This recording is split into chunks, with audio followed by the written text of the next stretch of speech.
sorry, I didn't have time to make an intro. I made 2 videos and uploaded another and edited another this weekend. This is the intro. We're doing the intro. Whoa! I'm only one psychologist, and I don't know what I'm doing with video editing, and I try my best. This is it. We're doing a great job. Awesome. Are we actually live, or I'll give a few minutes to see if anybody. I think we're live. Cool. All right, let me pause that. All the people. No people here yet, but that's okay. I'm watching it. You're watching us? I'm watching. But you're not people. You're not registering as a viewer right now for me. Hey. I'm so excited to watch this stream. This is going to be a lot of fun today. It's just going to be us talking as hilarious characters. I have my All right. Well, welcome to Clinical Role. This is where a bunch of therapy-minded people play D&D and have a lot of fun. So today is apparently moving day. Several of our players are moving house, and so we have Adam and myself, and that's it for the people who are going to be here today. So rather than continuing the narrative from the last game, what I wanted to do was a sort of a special world-building type game where we're going to talk through Baerdin and Gragnold's backstory a little bit and give them a chance to play through some of their backstory that happened before they met with the rest of the Natural Wonders and started adventuring. So before we get into that, though, are there any announcements that you guys have? Oh, do we have any announcements, Adam? I don't think we have any announcements. When's your Kickstarter starting?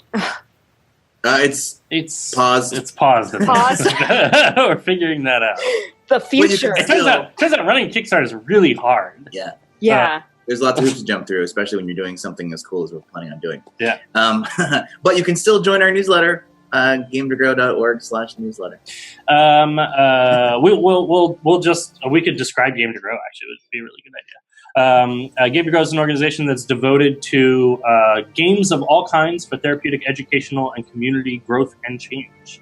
And so Game to Grow is brand new, but has been in existence now for 8 months or something like that. We're now a 501c3, and we are also on Amazon Smile. And we run 5 weekly Dungeons & Dragons groups for social skill development. And you should totally donate to us, because we'll use that money to make better groups and make more groups. You can do it through Amazon Smile or Humble Bundle. If you're a fan of video games. You can buy video games and then also help an amazing nonprofit around there. Yeah. That's really cool. What video games are tied to you, or are they doing right now? You can do so. The way Humble Bundle works is I don't know which ones there are. I know. I bought a huge Humble Bundle pack like a year ago, and I've played 2 of the games. Like, God. That's how I do all my Humble. Yeah. they were just I'm going to play these games so much. This is awesome. I think they were just doing a Bethesda one and bundle, and then they were doing a Telltale bundle too, I think. Oh, that's awesome. Well, apparently you can get Destiny 2. Ooh. The Humble Bundle monthly.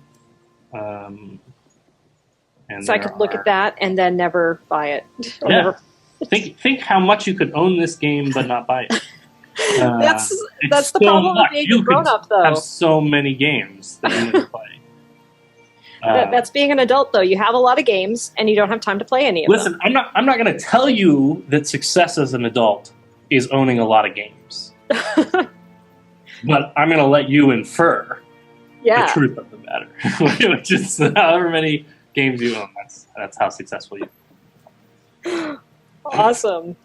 And I don't think I have any. I'm trying to do a bunch of new Psych at the Tables and get those up. We recorded one last week, but we might have to re-record it. I'm recording another one on Monday, and I think another one on Thursday. So I'm doing lots of video editing and recording. I still don't know what I'm doing. You're getting psyched at the table, I think. Psyched at the table. Yeah. All right.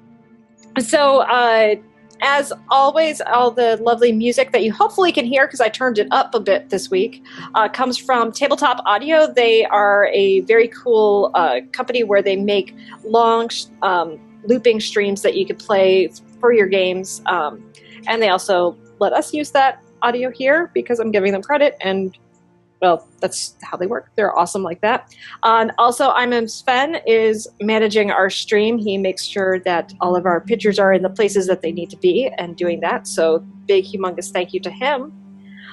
And with that, let's jump into this week's special game. So we left our heroes off. They had defeated this ascending lich mind flayer, and we're getting ready to head back into the jungle. But because we only have 2 of the members of the party, rather than trying to improv and miss a lot of stuff that would be important for the other players to be here for, we're going to go ahead and do some backstory stuff. So, Baerdin and Gragnold, tell us a little bit about where you come from. And this is going to be out of character. So, out of character, a little bit of your homeland, where you're from, what the village you're from is like, and all that kind of stuff.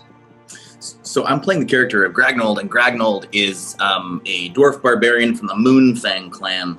And the Moonfang clan is a tribe in the mountains who live a fairly simple life.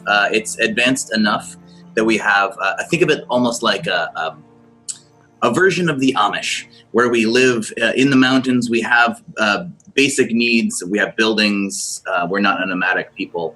And we live in the mountains. Gragnold is the brewmaster for the tribe. It's a very egalitarian society where people sort of do what they need to do to serve the clan.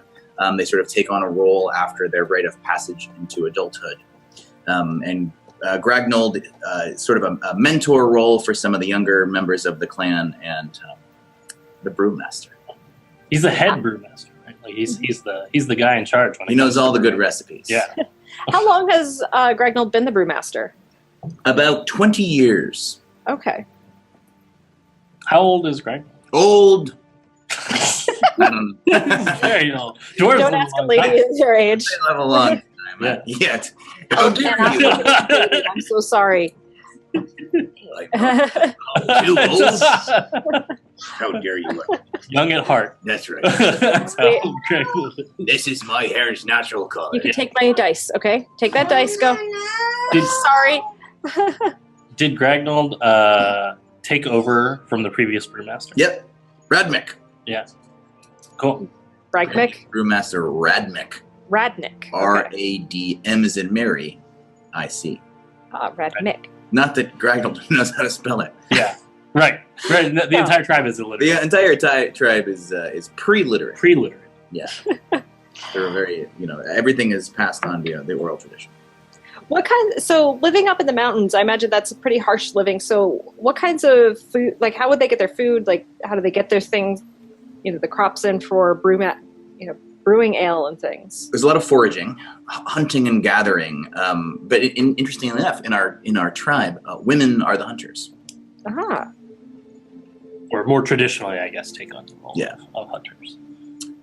The men like Gragnold would take on more of a like soldier protector for the tribe, whereas the hunters, more women take on the hunter role, more like with ranged weapons. Gragnold fights with scimitars, and scimitars not too good for bringing back meat in usable pieces. I feel like so the women are the hunters of the tribe. They're also the strategists when it comes to if it ever comes to war or defense or anything like that. They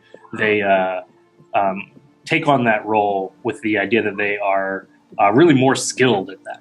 The men are sort of more functionally. The women are sort of like rangers, and the men are sort of like barbarians. Gotcha. As like a role distribution. Yeah. Anybody who's watched this stream would know that Gragnold will sort of slash first and think later. Yeah. And that's the way that a lot of the members of the tribe behave. So he was basically raised to just act and not think. He's more Largely. You get pointed at something, and then that's what you do. Largely, yes. Gragnold does have sort of a tender heart. Doesn't really likes people. Is not gruff. Sometimes says the wrong thing. Doesn't necessarily know how to hold his tongue when he makes an observation. He's a little blunt. fairly blunt, but does like people and likes being around people and enjoys, the experience of being with people, though he's not very good at it. I picture Gragnold in the town, especially around the like younger kids and stuff, as being like generally pretty jovial and pretty like warm and welcoming and always like. So Uncle Gragnold. Yeah, like Uncle Gragnold in a sense. Yep. Yeah. Exactly. And now, how about Baerdin? What was his life like? I mean, he hadn't gone through the coming of age ceremony yet, so he was a youth of the tribe. So to catch the audience up, Baeridin's backstory is that he, at a very young age, maybe too young to remember, although I imagine he has some memories of his family. His family was traveling through the mountains, and his family was killed. And I can't remember if we established how they were killed or what killed them. I don't know if it was like beasts in the forest or if it was bandits or if it was like a separate tribe or something like that. But whatever the circumstances were, Baerdin got picked up by the Moonfang clan. And they took him in and raised him as their own. And so Baerdin really interacted with other races, but mostly was around dwarves. So he really believed, at least for a time, especially as a young kid, that he was also a dwarf and that he was traveling around with them, and still sort of believes that. Although I imagine there's an inkling that he might sort have of knows that maybe he's not a dwarf, but he doesn't want to admit that. Yeah, maybe he doesn't want to admit to that idea. But Gragnold continues to reinforce the idea because he doesn't want Baerdin to feel outcast from. Yeah, doesn't want him to feel bad for not being right. So as a result, Baerdin was really bad at a lot of stuff that he was trying to take on. But his life mostly consisted of kind of moving around to the different people in the tribe and learning all the different stuff that the tribe does. So the tribe doesn't have particular parents. Instead, all the younglings, all the pups, as they're often referred to in the tribe, are raised by everybody in the tribe. And so everybody kind of takes turns showing them how they do stuff in the tribe. So Gragnold might have taken Baerdin and the other pups and like shown them the basics of brewing, and the blacksmith might have taken them and shown them the basics of blacksmithing, and they would have gone out on hunts with the women in the tribe, and gone out on to learn combat maneuvers with the men in the tribe. It'd be like a shared raising experience with a fair amount of time where they get to sort of explore and dive into their own interests on their own. So I think that Baerdin would have tried just about everything because the dwarves in the tribe would have been stronger than him, bigger than him, more capable, grow better beards than his beard. He would constantly feel like never feel like he was treated poorly or that he was treated like he was lesser. Maybe by the other kids, but not by the adults ever. But he would always feel like he never quite belonged in the tribe. And so whatever task that he was taking on, it always seemed like everybody else did it better than what he did. So because of that, he tried everything and really dug in and really tried his hardest at any task, and would spend a lot of his free time trying to get better at tasks for the tribe and stuff that the tribe does, rather than necessarily like socializing everything on. Mm-hmm. How much contact would the tribe have with the outside world and other races? I mean, is it just pretty? Is like Baerdin the only non-dwarf in the whole village? I think so. Everybody else is dwarves. Yeah. Okay. We would do some trading with the surrounding cities, but they're far enough away that it wouldn't be very. Gragnold, is it okay for me to ask questions too? Yep, of course, sort of creating this a little bit on the spot. Gragnold, was there a challenge with having Baerdin join the clan? There were some members of the clan that didn't want Baerdin to join. That maybe wouldn't have wanted a non. It would have been the natural order of things to let Baerdin die. Oh yeah, he's not a member of the pack, right? And therefore, it was the natural order for him to have been picked off. Yeah, that's that. Like he would have been food for any of the beasts in the area, and so there were some members of the clan that So like children, a lot of times they'll like imprint with old elders or whatever, and so there was a moment where Baeridin was brought in, and we were trying to decide what to do, and then we could sense that there was like an imprinting happening where Baeridin was like identifying as part of the clan, and so then we were like, well, what do we do? We've already come this far. Now we can't just go put you back out into the put you out on a rock somewhere. Right.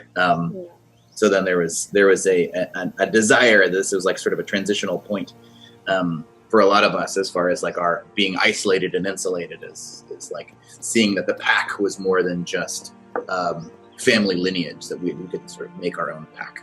The Baeridin was kind of the seed of that. Yeah. But he's also been kind of the runt. And so there were members of the pack that were like just not at all patient because you were not a dwarf. You can't do dwarf things. Right. You're not as strong. You're not as, your beard is It's terrible. from dwarven standards. From Dwarven standards, it's terrible. But Gragnold Very spotchy. always here. wants you to believe in yourself. Make sure you do your nightly routine. I imagine almost for Baerdin that he was picked on, but was also just so nice to everybody that he probably got protectors around him. Probably that's how he and Gragnold started becoming close too.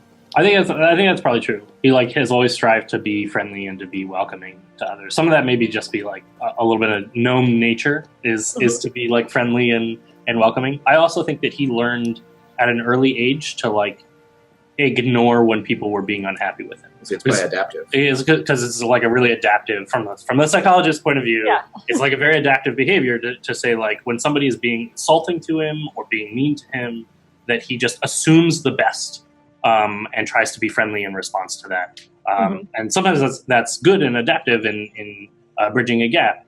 And sometimes that's like a really terrible idea, because I also imagine that it makes Baeridin very gullible.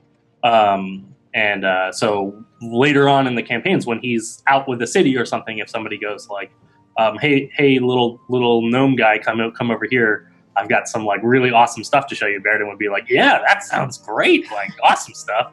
That's my favorite kind of stuff. Like he would ignore whatever danger sense he might have in survival instincts, because his goal was always to bridge the gap and be friendly and try to get along.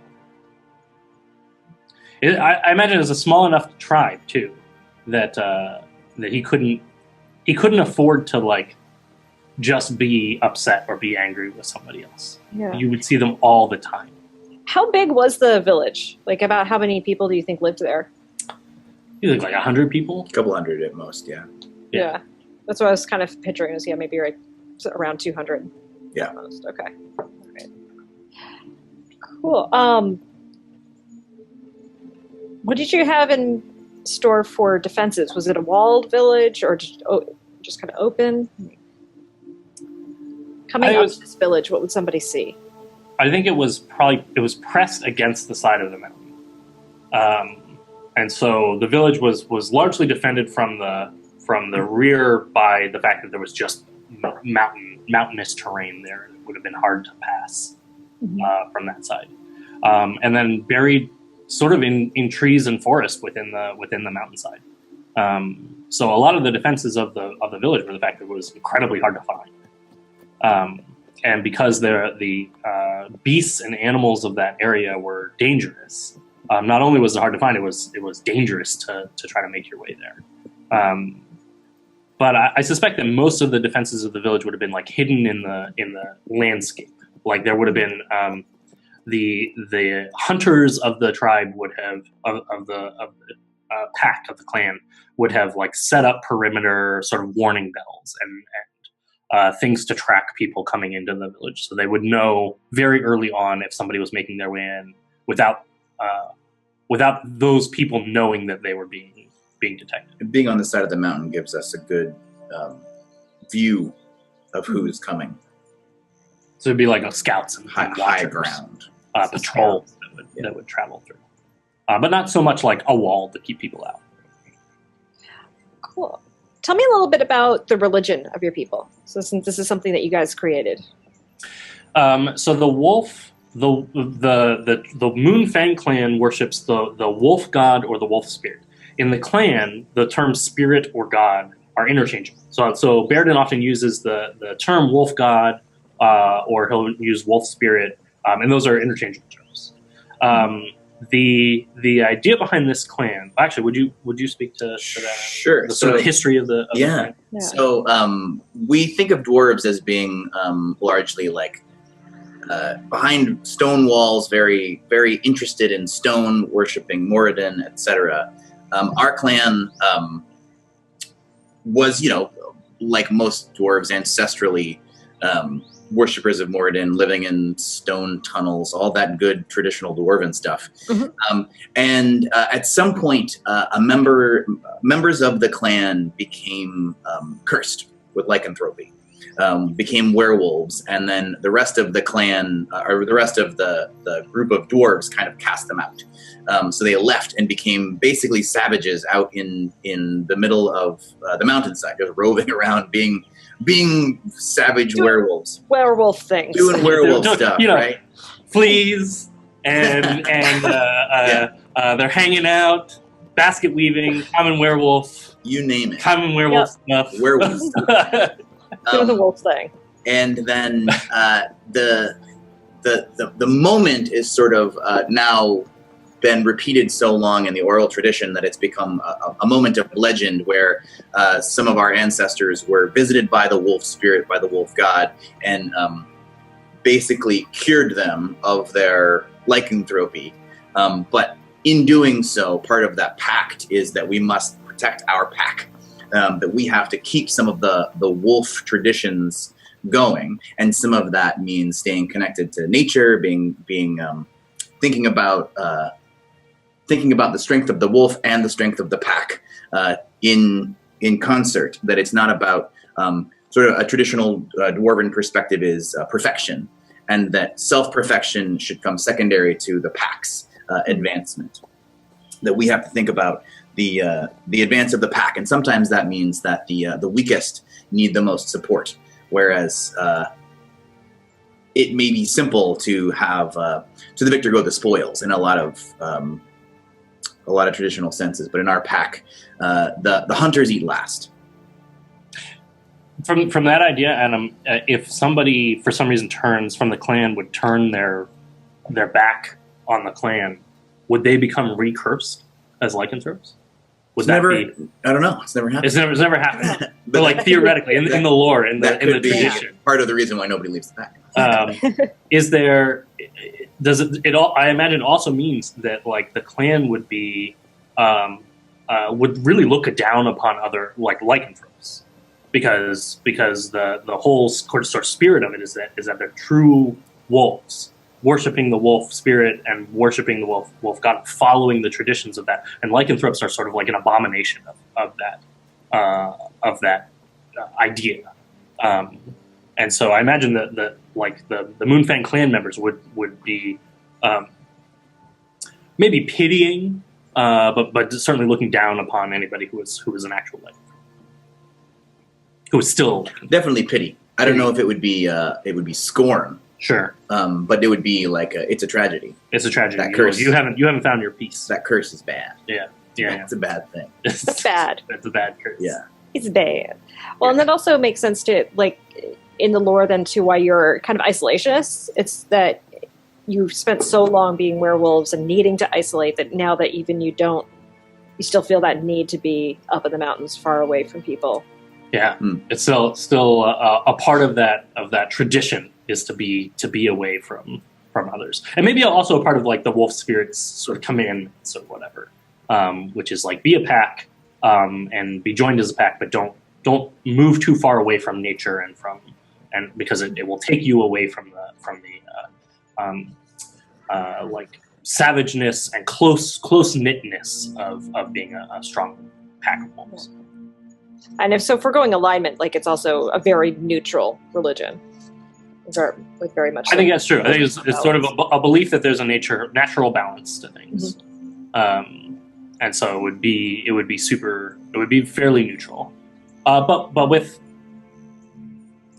yeah, like maybe almost neutral good. I feel like. Yeah, and I think that's why in previous versions or previous adventures we've gone on, zombies, man, Yeah, the zombies are real bad. no good. That's Yeah. No good.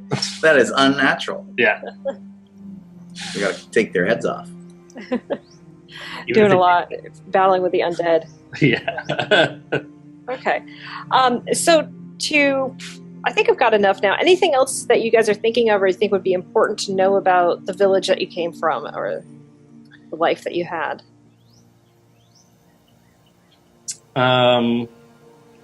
Is there anything else as a part of that?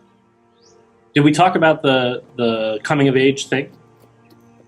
No, we haven't talked about that, but we'll build that in because Okay, we'll the get audience, into this is something that's going to be coming up. that. Okay. Gotcha. No, 'cause that's gonna I be think the that's most. build. Okay, cool. So here's what. So Radmik was Gragnold's mentor, the previous brewmaster that he took over for. Sorry, I keep looking down because I'm looking at the camera, not my camera. Who would be a couple? Give me 2 or 3 other people in Gragnold's life that were really important to him in the village, that he was close to or felt a special kinship with, or maybe even competition or someone that he didn't like as much. Who did Gragnold not like? Well, there were people who spoke up against Baeridin joining the clan. I wonder if there's tension. Yeah. So there's like this idea that the pack has like some strength, and so there was definitely isolationists who would go a little bit far, and there was definitely sort of like these dwarven purists that didn't want Gragnold or didn't want Baeridin in the clan, and there was a guy named Bukem. Bukem. No, once again, Gragnold doesn't know how to spell that. And that guy was like really against. Believed very firmly that the pack needed to be isolated and insulated, more specifically, from the rest of the world, because it would only bring downfall. And maybe he was right, but not for the not. He might have been correct, but he wasn't right. Yeah. And there was also a lady dwarf by the name of Hestreet. And was that a romantic relationship? It was a romantic relationship with Gragnold. She had a beautiful beard. Did you keep it braided? Black as night. Yeah. Just beautiful. She would like put little pieces of sand inside her beard, so it would like sparkle like the night sky. It's beautiful. So. It glistened almost as much as her eyes.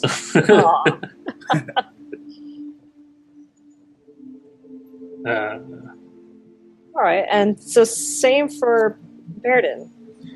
So Baeridin had, I think Baeridin had a rivalry with another dwarf pup. We're gonna say that's Odogret. All right. Spelled Otogret. And Odogret just constantly berated Baeridin for not being any good at anything. And like Odogret was great at everything. And she was a female dwarf, and she like was especially good at. She was very smart, but she was also stronger than Baeridin, and she was like faster, and she had a better beard than Baeridin's beard. And she, in classic kid fashion, would like make fun of Baeridin whenever the adults weren't around, and would sort of make fun of him. Although I think that maybe everybody in the tribe knew not to tell Baeridin that he was a gnome. They might like point out that that like you're different or you grow a bad beard or anything like that. But anybody who would have known that he was a gnome knew not to mention that. So she wouldn't have said that, but she would have said like, Baeridin, you're a mess. You're the worst dwarf of the tribe, or stuff like that. Like really mean-spirited stuff. And then I think Baeridin, aside from Gragnold, I think Baeridin also would have had like a positive relationship with somebody else in the tribe who like really tried to take him in. Gragnold played a big role for that, which is part of the reason why Baeridin and Gragnold get along and have the relationship that they have. But I also think that the blacksmith, Ozatum. No, actually, I don't want to make it O. Yeah, I was gonna say, let's not do an O. Yeah, because we already have that. Let's go with. What about Duvan? Duvan? Duvan. I love that. Duvan was the head blacksmith, and Baeridin was terrible at blacksmithing and has always been terrible at blacksmithing. He's not strong enough for it. But Duvan had him like pushing bellows and had always was encouraging him, and so Baeridin spent a lot of time around blacksmithing, even though he's never really had the arm strength to do it. So he learned a lot about blacksmithing, but also more specifically, Duvan he would like use blacksmithing as an analogy to life, as he like hammered the axe or the scimitar, and he would say like this metal only becomes strong through force and trial and hardship, and Baeridin would be like, I'm sure that means something, but I don't know what it means. So. Lots of smithing metaphors in his life. A lot of smithing metaphors. I think every craftsman in our village. You need to blow the bellows of your life in order to find the true meaning and heat. And Baeridin's like, yeah, that sounds great. I guess. I feel like every craftsman had some sort of metaphor. Like the cobbler is like, the soul is very important. You must tend to your soul. It's like a clan of old wise men. It sounds like one of the things in your village is a lot of metaphors. Yeah, I think that's. It's that's what Gragnold does. Gragnold's taken this idea of like I need to like you gotta chop the head off the bad guys of your challenges. Yes, that's right. Behead all your challenges. Behead the challenges that are in front of you. Yep. Yeah, I think that's absolutely true. You don't want to face your challenges by the rear. You want to face them head on. Right. So you can behead them. Yes. Yeah. It's a metaphor. The metaphor for life. One more for Baeridin. Who would have been someone in the village that he would have really looked up to, idolized, almost like a parental type figure, but not, since it is kind of communal raising, other than Gragnold? Okay, so other than Gragnold, I think Baeridin would have had. Baeridin's like big into the tradition of the tribe. Mm-hmm. He loves the idea. That's part of the reason that he like so wants to belong. Is that like the whole concept of the tribe is that everybody works together and you support the weakest members of the tribe, and of the clan, and you like really. You are a pack together, and you're strong because you're together. And I think Baeridin would have had a tremendous amount of looking up to the leader of the clan. And we're going to say Jakasli. We're going to name the leader that's a female dwarf. Okay. Named Jakasli. She was the leader of the clan. She was sort of the alpha wolf of the clan. How would you spell the name? Sorry. Jakasli.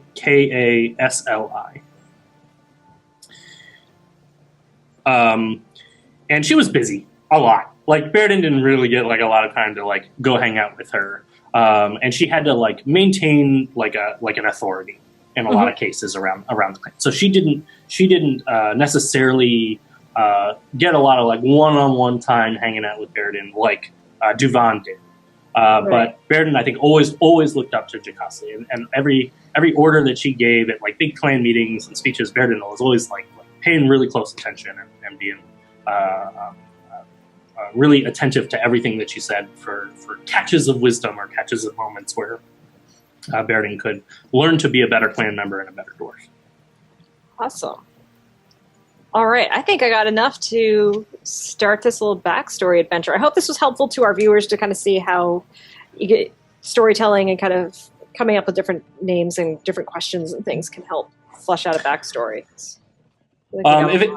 If it's helpful, Megan, where did you get your names from? We used the name generator and kind of went through and purposefully picked out some names that looked interesting to us. Yeah, I use the fantasy name generator. I think it's tied to D&D Beyond, too. I think it's just fantasy. But honestly, the female names for dwarves that were coming up were completely unpronounceable.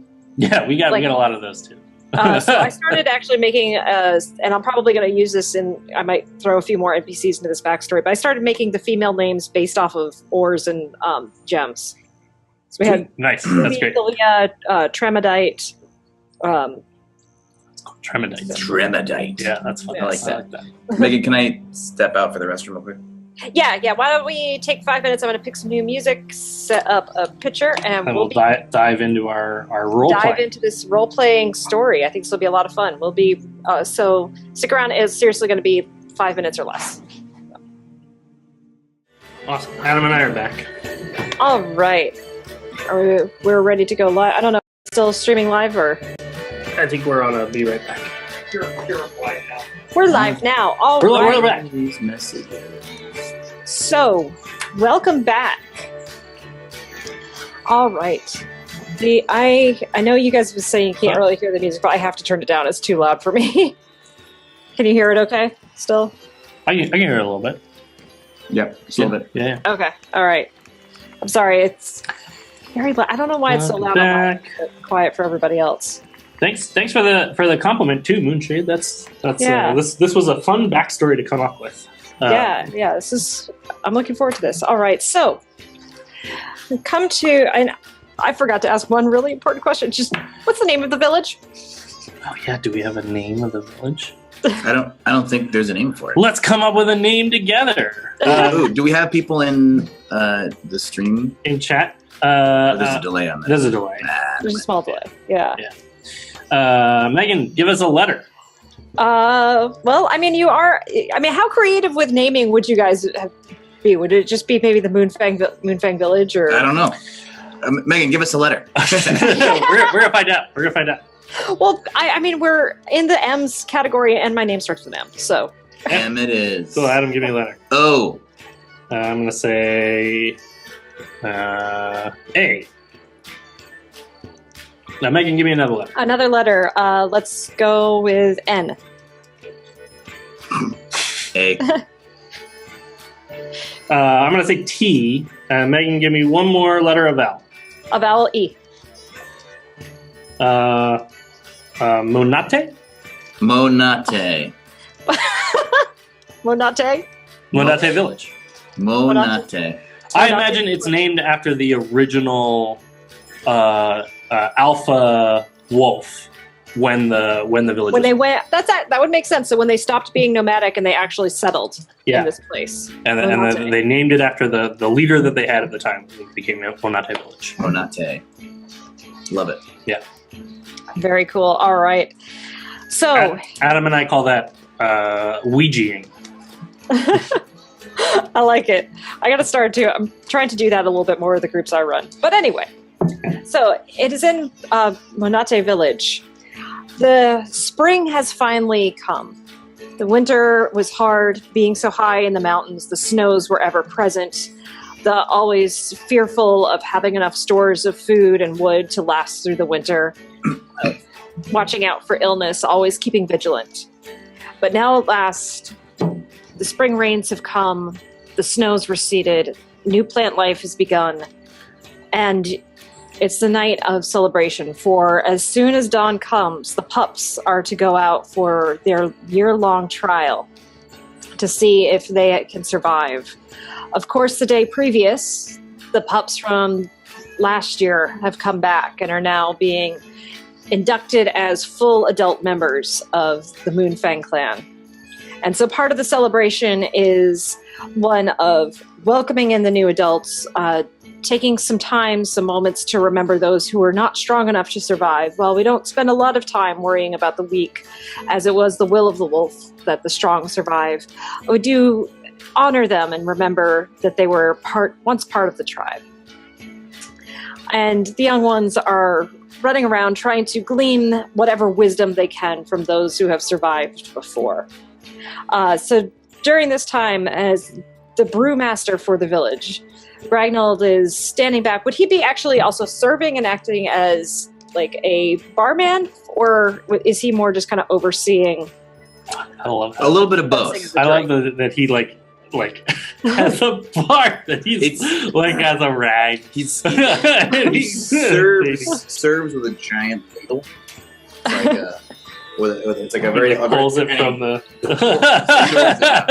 like that. So he's like keeping a very hygienic distance from everybody. Yeah. The brewmaster has a special role in the clan because brewing ale doesn't have like there's clean water around here. It's not like we're drinking ale because it's hygienic or because it's safer than water. We do this because it brings the clan together. So it's like there's a sort of a social role in being a brewmaster because it's something that exists for its own purpose. It doesn't have any sort of secondary purpose. Oh, does Gragnold brew specific brews for events? Like, does he like fashion a brew specific to the people or the events or the thing? Like especially when he has how long does I have no idea. You would totally do this. How long does it take to actually like brew a batch of beer? A couple of weeks. Okay, so like when Gragnold knows that like this is the holiday.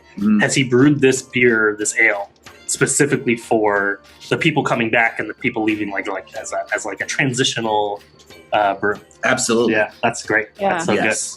I imagine he maybe is using like some herbs and things that he found as he was bringing the pups out to their places. Like so, like it's from the locations where they were. From each location, like some mint from here, or like finding some good cloves or something from over there. Exactly. Yeah. Yes. I love it. All right, so Gragnold's there serving up his beer. What would Baeridin be doing on this night before he goes out and tries to see that he becomes a full adult member of this clan? Oh man, Baeridin would be so nervous. Not only for like because there's varying levels of success here, right? There's survival, and as like some of these kids are coming back, I imagine some of them look like ragged and just worn, and they've spent a year in the wilderness, and they barely made it, kind of thing.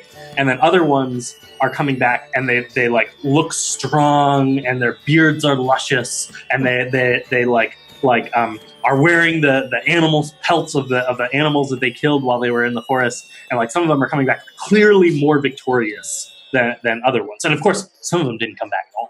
So there's a wide spectrum here, and Baeridin's not just concerned that he might die in the forest. He's concerned that he will like disgrace himself and like not show himself to be a good clan member. So he wants to come back as the like luscious bearded pelt wearing person.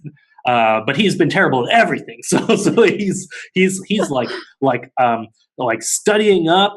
He's like going back over like some of the other stuff. He's like practicing weaving a few extra baskets, and is like going around and like trying to like stitch together some extra clothing just to remember how to do it. And like he's getting his pack together. And you're not allowed to bring that much. Like you're probably allowed to bring like a small amount of like a couple of weapons or something like that. He's like polishing his axes that are too big for him to really use.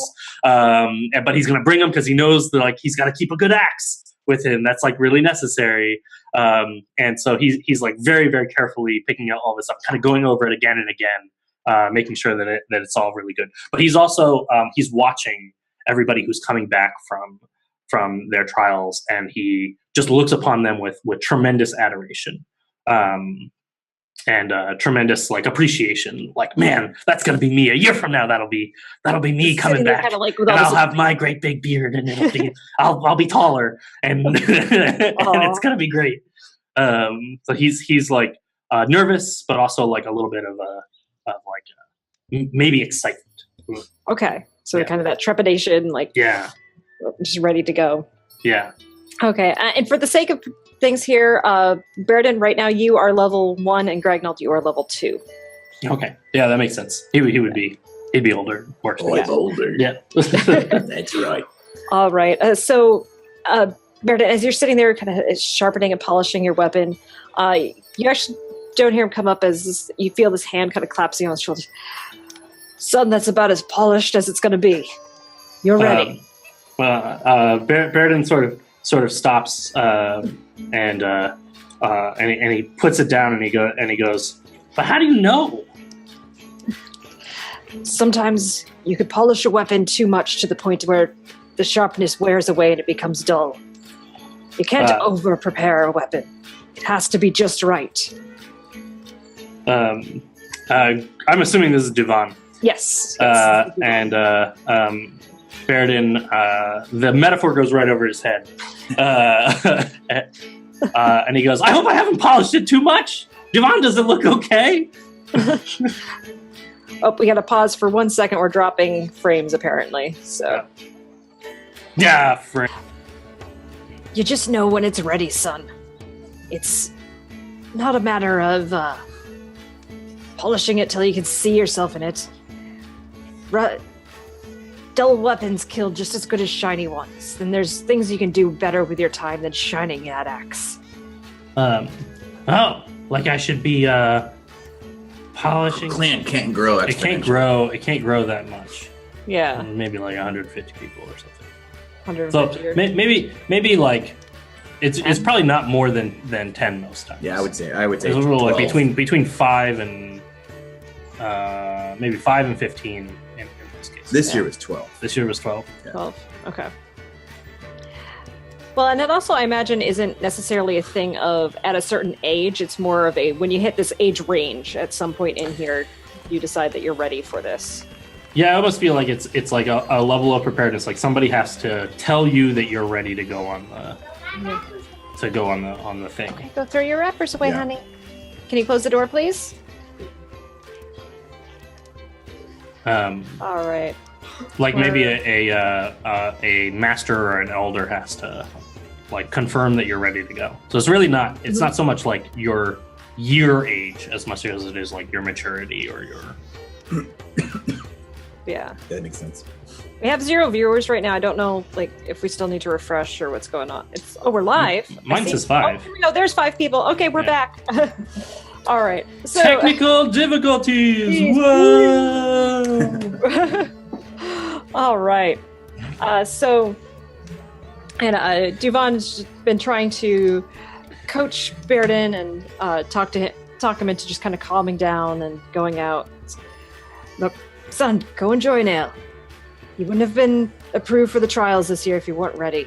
You'll do you'll do us proud out there. You're certain though? Or you can have ale again, so why not enjoy it while you can? All right. Gragnold did make it special this year. Yes. He says he put something secret in it. Well, I can't wait to guess what it is. Oh boy. Baeridin will put down his stuff, and he'll give Duvan a big hug, All right. and then run off to grab an ale from Gragnold. All right. So as you start running off, you go over and you get your ale. Would you two have a conversation at all? Or? Gragnold, what's the secret? What's the secret ingredient? Cardamom. Oh, Sorry. You got me again, Baerdin. Baeridin takes a sip of ale and goes, I can taste it. Good. It does taste like I cardamom. got this from the mountains. Oh, I found a stash. there's a bug in mine. Nope, that's the secret ingredient. I thought it was cardamom. That's his name. I got a secret stash. He's delicious. You've served well, Cardinal. Gragnold, do you think I'm ready? I think time will tell. I think you're the only one who can decide that. But like ale, time will tell. Things have to mash together and form new things. Time changes all. Like ale. I'm not sure what you mean by that. It's a metaphor. What is that for? Meta? Odegret says I'm gonna die in the first 2 days. Odegret? Which one is that? The one over there that looks so good. Oh, I think she's jealous of you. Why would she be jealous of me? Because you're smaller. Why is that a thing Look to be around. jealous of? You're unique, little Baeridin. You may not know this, but you've got something special. That's what we say. We're all excited to see what you become. Is it the bug in my ale? No, everyone's gonna bug in there. You just got one named Cardinal. Well, I hope so. I want to come back and be as brave as Monate. Oh, yes, Manate the Brave. May we all do her justice. And have just as big a beard. Someday, Baerdin. But remember your nightly routine. Mud on the face. Mud on the face. For good beard. In place. Grace. Yes, you almost got it. Mud on the face. Don't be a disgrace. Don't be a disgrace. You got it. As Baerdin starts to walk away, Odegrit, you hear her kind of call out, "Enjoying your last meal?" No. The last meal is in another 2 hours, where we eat all of the stuff that they hunted for. Oh, you're talking. Oh, no, I'm gonna have lots of meals. They're gonna be delicious and great. They're gonna be great meals, just like your meals. Bears are going to be feasting on you out there. Or maybe we'll feast together in the forest like a bear pack. We're wolves, Baerdin, not bears. Yeah, well, I mean, like a wolf-bear hybrid or like a bear. Yeah. Baerdin just sort of looks dejected. He's not great at comebacks with Odegrit, which is maybe part of the reason why he feels constantly shut down whenever she's there. She's kind of just shakes her head and walks off. One of the other younglings, Rukus, comes over. He's kind of taken an interest in Baerdin, is big brotherly a little bit. I kind of... Come on, Baerdin. Let's go through your pack again. I want to make sure that you've got the right knives. Lucas, you don't think Odegrit's right. I'm not going to get killed by a bear, right? No, come on now. Besides, you're too scrawny for a bear to eat. Well, that's what they said in the bear training. But I also got crushed by the stuffed bear like 4 times. You'll be fine. Just remember, you don't have to be faster than the bear. You just have to be faster than another thing that the bear is chasing. Yeah. I was always the thing that was the slowest that everybody else ran away from. You're not going to be around other dwarves, though. It's just going to be squirrels and chipmunks and things. You'll be fine. I can be faster than a squirrel. Yeah, of course you can. In your face, squirrel! Ha! You two walk off, start kind of looking through packs, gorging yourselves a little bit on some of the food. As you're serving Gragnold, Hashreet comes over. I'd like an ale.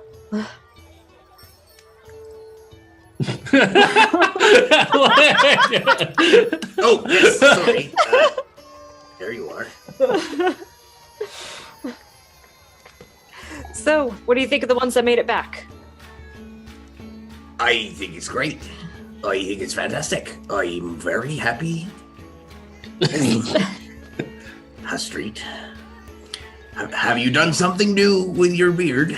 It's looking fresh.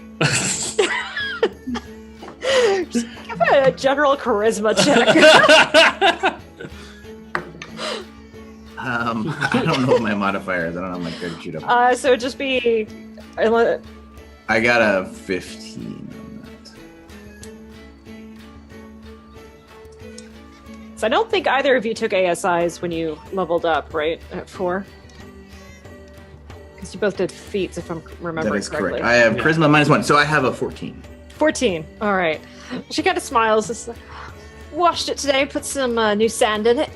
Oh, I can tell. Where did you get the sand? Oh, there's a place upstream. There's a lot of the rocks crushed together, makes some really great sand up there. Maybe you'd like to show me sometime. She kind of gives you a big wink. Yeah, I think so.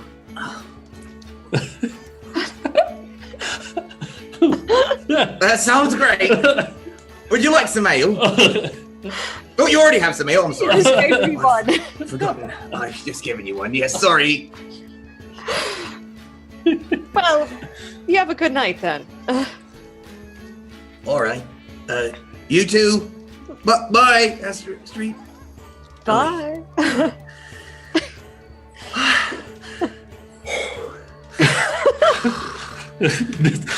This Gragnold just drinking big with his ladle. With his ladle, he just drinks a big thing in there. As you all are standing there, you hear kind of this doom, doom, as a few drums start to pound. And hold on a moment. You see before you the elder dwarf, Jeniskri, coming forward. Jakasli, sorry. Yeah. I will completely That's totally kill whatever. every name. What? A bunch of made up dwarf names are hard to keep track of? Yeah. For someone who has a hard time just pronouncing words anyway. Yeah. All right. I need a tissue. Sorry. She comes out, and at her side is this strapped to her back is this long sword ceremonial blade. You guys know this as the wolf's tooth.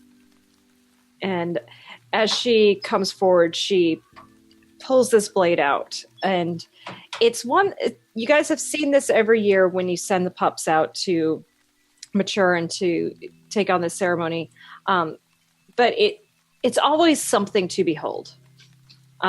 She pulls a sword out, and it's not made of a metal that you're familiar with. As far as you know, it's the only one of its kind. The blade itself looks as though it's made of sea glass. It's slightly transparent and see-through, but you've seen examples of it that it is still sharp as a razor and can cut through anything. And it's even been told that it has other properties to it that make it more than just a blade. Baeridin's just in awe, seeing the blade every year. Like everybody in this group outing sort of silences themselves and stares at it. Mm-hmm. Yeah, so she's holding this up, and another spring has come, and the wolf spirit's blessing continues upon us, with members of our pack returned to us. And as she opens her arms, those who have survived their year and have recently come back to the tribe come forward. So of the year before, I think you said 15 went out the previous year? Mm-hmm. And about 10 have returned? Okay. Not a good number. No. And the strongest have survived. And she goes to each and she gives them a talisman of the tribe, which I'm guessing would be like a wolf fang necklace of some kind. Yeah, that sounds. A tooth. She places it over each of their heads. Welcome fully as a member of our tribe. Our pack grows stronger. We take this moment, this last remembrance of those that did not survive their trials. And she just kind of bows her head in a moment. We remember, though, that the balance is maintained. The strong have survived. The weak fall away. We hope that the new members who will be coming this year, and she ushers forward the 12 who will be going out the following morning.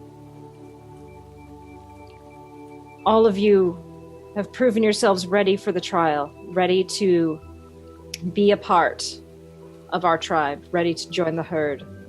You survive for this year and show the wolf god your strength.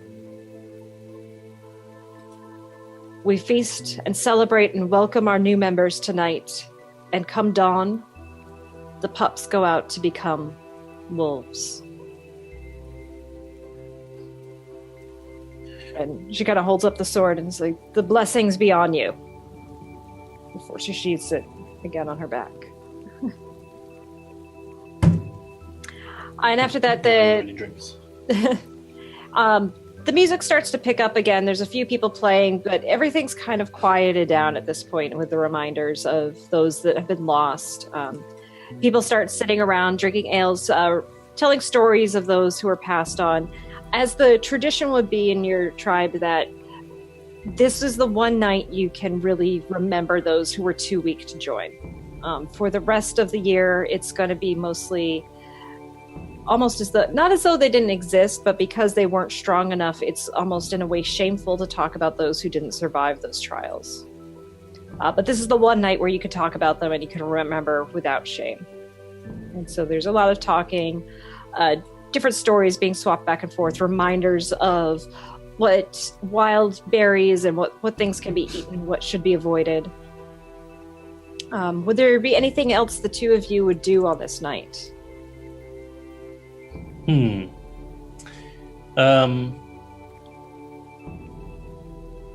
Baeridin would certainly visit Duvan and Gragnold and like try to spend time with them. And then but I think most of his night would be like spent like trying to prepare. I think he's still really nervous. So I think Gragnold would make sure that he knew he has like a couple of those like little rhyming couplets that like tell you which things you can eat and which things you can't. Oh eat. yeah. He's got all those like red and yellow, kill a fellow, red and black, old friend Jack. Now Baeridin's not great with rhyming couplets, so he's like red and yellow, something mellow. That's fine. Red and black. That's a fact, Jack. And he's like, Red and yellow, nothing mellow. We can work with that. Okay. All right. Leaves of 2 make you poo. Leaves of 3, friend for me. Don't eat leaves of 2 unless you need to. You need the 2? Yes. Oh. They're going to be out number 2 in the woods for a while, so.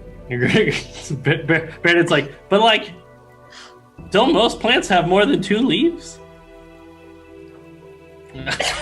Like that one has like 1,000 leaves. It's the way they come off the stalk. Oh, right. I'm not looking at the whole plant. Yeah. Just like the branch of the plant. Gragnold is worried about that. There is a deep concern that Gragnold has that Baeridin will not remember these important survival tactics. Is Odegret also going out? Is Odegret also part of the? Yes, Odegret's part of the team going. The 12 that are going out. Is Lucas the other dwarf boy who's a little more friendly?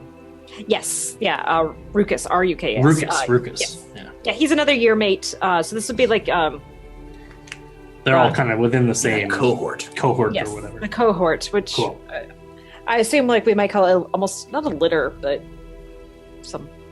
Maybe a litter. Litter is pretty good. I like it. But like not based on year, just based on like. Yeah, that learning. you guys are all together. Yeah. And he's definitely been a little more friendly, a little bit more protective of you. Before the night ends, at one point, Rodnick kind of saunters his way over to the ale table and holds out his mug. I think you'll like this one. Takes a sip, swishes it around. We're getting better. Can you tell what my secret ingredient is? It's floating there at the top. Oh, I give it away again. Oh.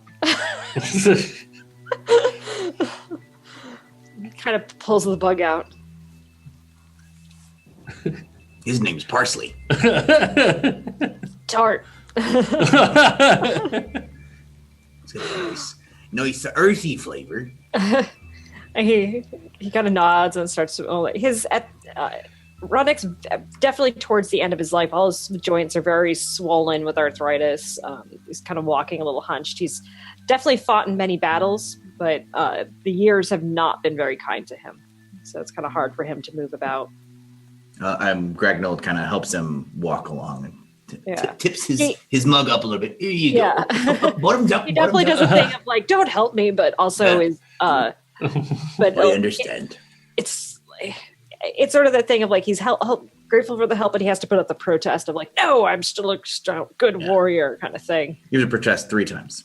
Yeah. Yes. Exactly. Can I help you? Can I? Sure. I can help. Okay. All right. There you go. All right. It'll make you feel better. All right. Oh, yeah. It's for me. It's not for you. I understand.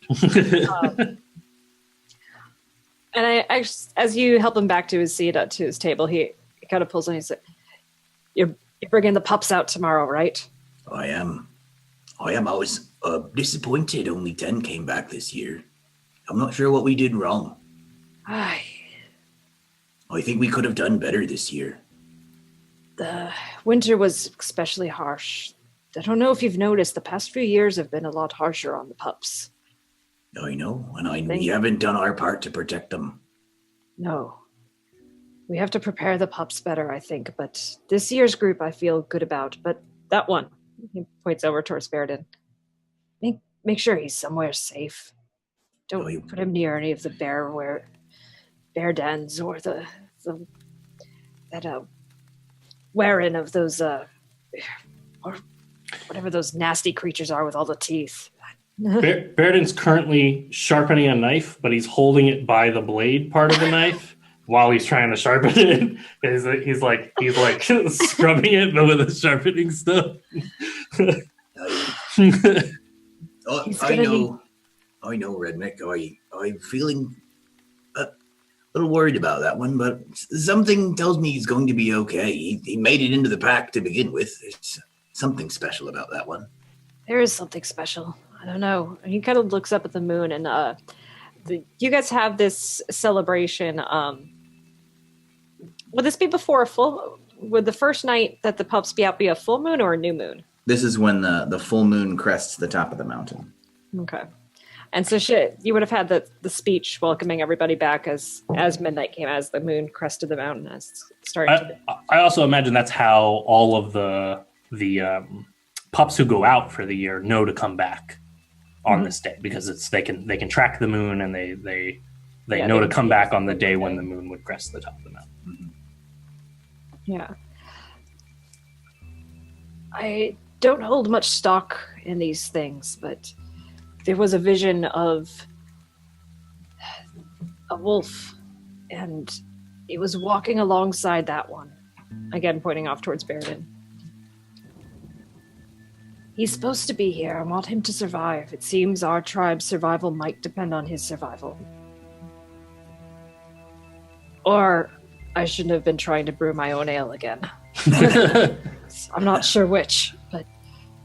You gotta watch your ingredients, Radmick. You don't have the constitution you used to. It's part of getting older. Well, but I'll do this for you. Just between you and me. I'll go check on him. I appreciate that. I'm not supposed to, but I've got a fondness for this pup. Yeah. This litter, no, some of them I like, some of them I don't, but him in particular I do. That Untergut, she's something. I don't know. I don't like her. I don't. It's hard to like someone who's good at absolutely everything. Most of the time I don't say that out loud, but I must have had enough ale. I'm just speaking my mind. I don't like her. She's really mean. Yeah. You can be good at things and not be a jerk. Look at me.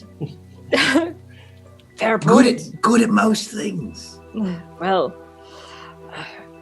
Ruby, I think, is going to be all right, as is Marala. But I think most of them are ready. We've upped what we've said that they need to be able to do in order to go on the trials. So I think we'll be okay. I think most important thing, if winters are getting as bad as they are, is that they're prepared to know how to make fur, how to tan a hide. Well, they've been trained with that. I know Lemon's been not trained. My job to teach him that, I hope. No, hope he did better this year. No, I know Lomond took them all aside, and everyone's tanned at least one hide, so... While this is going on, Baeridin has found a loose stitch in his shirt, and then he pulled his arms into his shirt, and then he has gotten himself stuck and tangled inside of his shirt while trying to cut a loose stitch. Ruby's sitting next to his face, like complete face palm, and like kind of shaking his head. And actually, you see one of the other pups, Ruby, coming over, and she kind of helps you out with helping you stitch up the shirt and stuff. I'd say of the 12 who are going out that year, at least half are, I think, very fondly of Baerdin and really try to look out for him. And then really, Odeget's the only one that's like super mean about it. There's a couple others who are like, I like the dude, but he's gonna die. Yeah, I mean that's pretty fair. Like, yeah, Baeridin clearly doesn't know what he's doing for a lot of yeah. things. Yeah, I would say like, so it's 12 going out. You got 2 that are super nice to you and like very supportive and helpful. You've got Odeget, who's just a jerk, and then the most of the rest are nice but are just kind of like, who's gonna die. Baeridin attempts to be friendly with everybody, although he knows not to get close to Odeget. Yeah. I imagine Odegret's parents are like very similar. Oh, maybe Odeget. Well, as much as they're distinct parents. That's true. But maybe Odegret is particularly close to Buket, the one who resisted bringing Baeridin on in the first place. Yeah. I'd say like maybe Bukem's daughter or like a favored niece or something like that. That they're sort of the more curmudgeons of the group of the tribe, which is important too, to have like your traditionalists who want to make sure that stuff doesn't change too much, but they're there kind of supporting but also really not liking change. All right, so the next dawn comes, and you are all sent out to go for your trial of surviving for a year and a day. Get some... Nope, that's not what I wanted. I'm so sorry. I'm trying to find a different song. We'll go with that one. Okay. So as you make your way out... Gragnold, what order would you have dropped people off in? Like, or is this like you take all 12 out together, or do you kind of bring them all to one place and then kind of one at a time bring them off? I would take the whole pack of 12 out and then drop them off as I go. Okay. And I drop Baerdin off last because I have a special spot for him. Okay. Would you be dropping Odeget off first and like the hardest spot to survive? I don't like her, but I'm not trying to set her up for failure. She's part of the pack after all. Right. Right. So I feel like most of the spots have a similar amount of trial to them. Mm-hmm. They're basically spots along the mountainside, various locations. The place that I'm going to put Baerdin is a spot that has a cave nearby, where I think he can like get shelter. You don't have to worry about building a shelter necessarily and having it have any sort of structural integrity. You can hang out in the cave. Nice. Yeah, that makes sense. It may be like a stream. There's water and shelter nearby, and I can like point out some of the berry plants. You can eat not these. There's those. Remember what those scratches in the trees mean? I'm sure you know this. Those scratches in the trees mean that there's a bigger tree that attacked that tree. I'm sure what you meant to say. I'm not allowed to tell you, so I'm just going to remind you. That means there are tree-dwelling creatures you can eat. Oh, yeah, right. Check. Look for those scratches. You know this. Look for the scratches. Look for the scratches. Then you can eat them. But you have to kill them first. Then that's not much of a ride. Look for them in the tree and eat them. You feel free. You feel free. Yes. You remembered it. I'm glad. Good. You are very smart, Baeridin. I believe in you. Baeridin's pretty nervous, actually, watching all of the other people get dropped off. because he doesn't want to be the last one to be dropped off. So each time you like take to a new location and then you like designate a person, you go, this is your spot. And Baeridin's like is sort of like being last picked, even though Gragnold is like setting him up for success. It's sort of like being last picked for the like a sports team or something like that. Give me just a Constitution saving throw, Baerdin.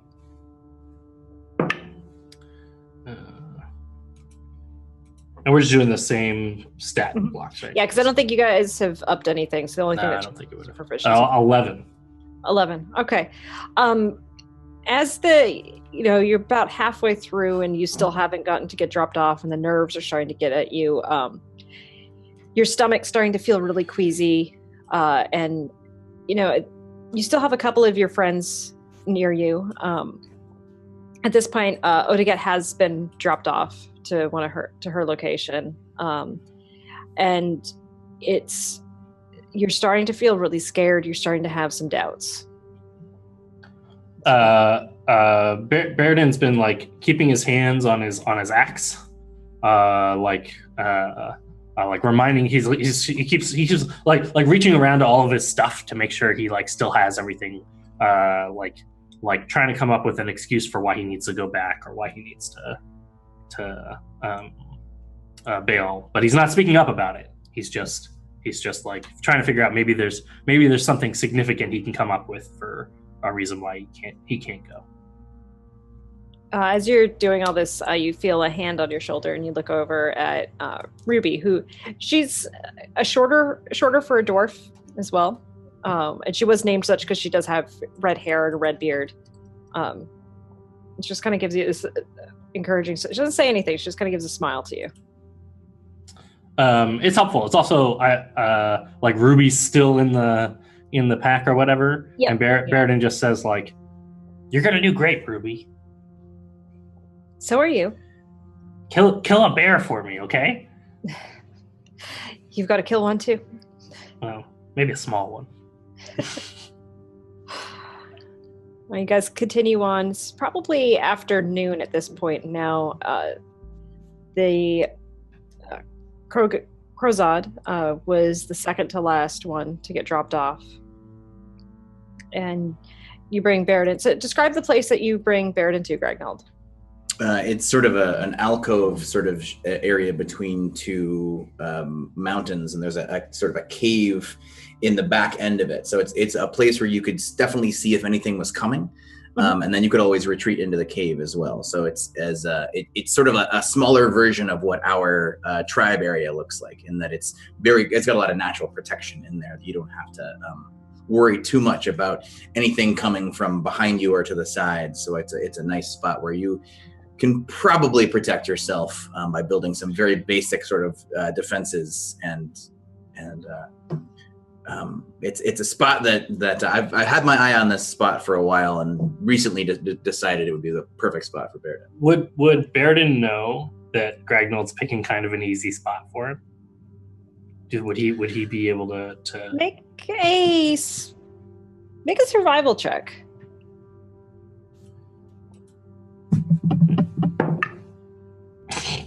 What's my survival skill? I have a great survival skill. Oh wait, it's a level 1.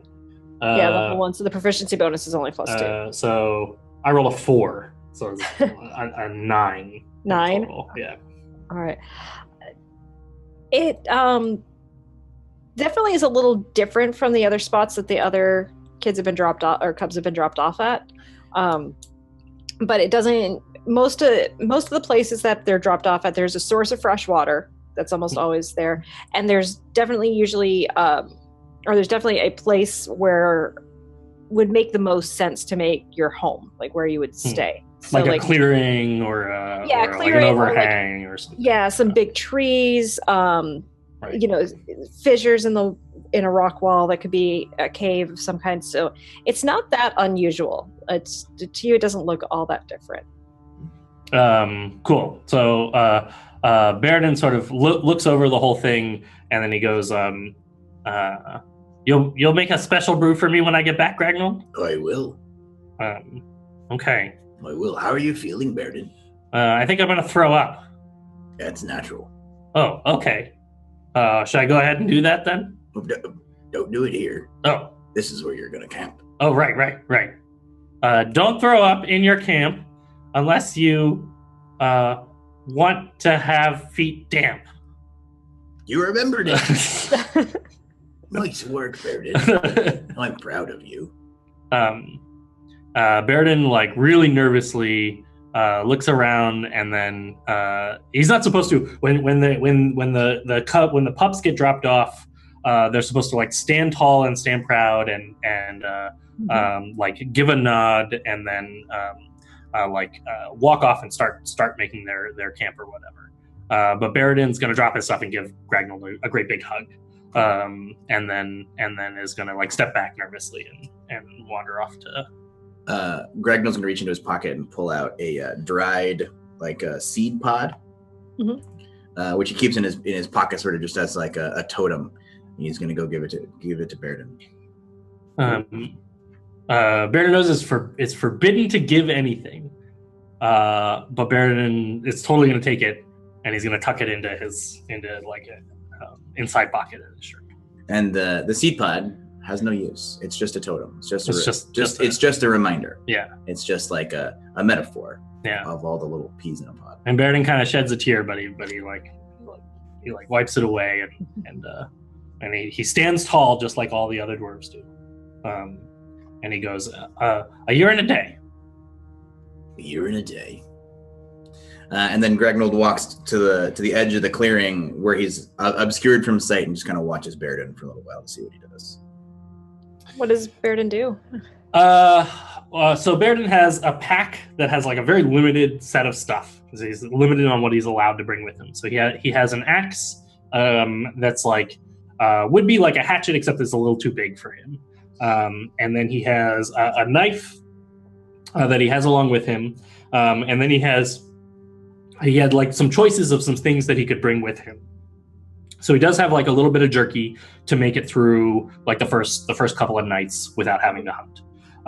But it's very limited, and it's sort of a like if you absolutely need it, but you can't rely on it. And then everything else is just sort of Baerdin has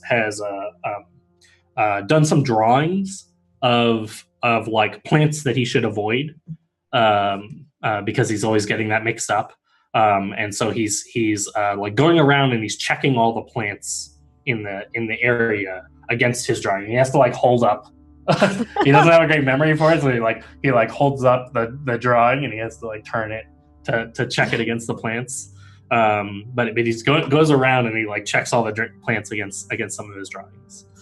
This makes Gragnold feel much better. Yeah, although it's probably like not something that like most of the dwarves would just know. Don't eat this plant and eat don't this eat this plant. one. Like they would be. But this is where Gragnold sees Baerdin being super resourceful. He doesn't remember it, right? So he like made a cheat sheet to bring with him. Yeah. So Baerdin mostly sees it as cheating. If he knew Gragnold was watching, he never would have pulled them out. But he's totally like going around to all the things, and then he's going to. Let's see, would he have thought of this? He's going to take a rock. He thinks he's very clever. Baerdin takes a rock and he throws it into the cave to make sure there's no creatures that might be dangerous in the cave to like kind of scare him out. Okay. But that may not actually be like a good choice for how to do exactly that. Make a strength check. Awesome. He's terrible at those. I think I got a 7. Actually, no. This could be dexterity as well. So. Oh, I got a 9 if it's dexterity. 9. Okay, so you pick up a decent sized rock, not too big. Like definitely, you pick up one and you're like, yes, this could scare. I can't throw this. I pick up like, aha! And I try to throw it, and it just goes like, and it just lands back in the stream. No, that won't work. And so you get one that's in your hand size, and you kind of huck it into the cave, and you hear it kind of click, click, click, click. Okay, no, like bats come streaming out, or nothing comes streaming out. But you also notice your rock didn't make it too far into the cave. All right, Baeridin knows that he has to sort of explore the whole perimeter. So he's gonna like take all this stuff and he's gonna put his pack, I guess, just by a tree, and he's gonna take his hatchet and he's gonna like nervously make his way into the cave to explore the cave and that whole section. Okay, make a perception check. Do dwarves have gnomes have dark vision? Yes, they do. It's halflings that don't. I got a 25. 25. All right. Yeah, you're gonna see stuff. So, you first off, you're remembering all of your survival skills and the trainings, and there's something now about actually being out in nature. So even though you're scared, being around nature, being around trees, there's a small, naturally bubbling creek nearby that it's starting to really soothe you. So you walk, and as you walk into the cave, you feel your nerves starting to settle. You look on the ground and you don't see any footprints. You don't see any large droppings or anything that would indicate anything large is in there. As you venture in, you find that the cave isn't very deep. So it goes in and then it kind of quickly legs off to the left. And towards the back of it, you do notice there's a smell, definitely, and you notice some droppings, and you do peek up and you see there are some bats in there. And I will say with a perception check that high, these are harmless bats. As long as you don't, as long as you don't mess with them, make lots of noise in the cave or anything, they'll probably just leave you alone. They seem to be more right where it bends in. They're not like in the full recessed part. Not for any particular, it just seems like for whatever reason they like that back area the most. It's the easiest to get in and out of. They're protected. So Baeridin's not going to mess with them and is going to kind of leave them there because they might be good to kill in a pinch if he needs some food and he doesn't have other options. So he's going to like set up a little like spot at the very, very front entrance of the cave to start piling rocks for campfire for the night, if he needs one, and sort of start settling into this campsite. Just give me do a survival check with advantage, because this is stuff you've trained for. You knew this was coming. You were very prepared for this.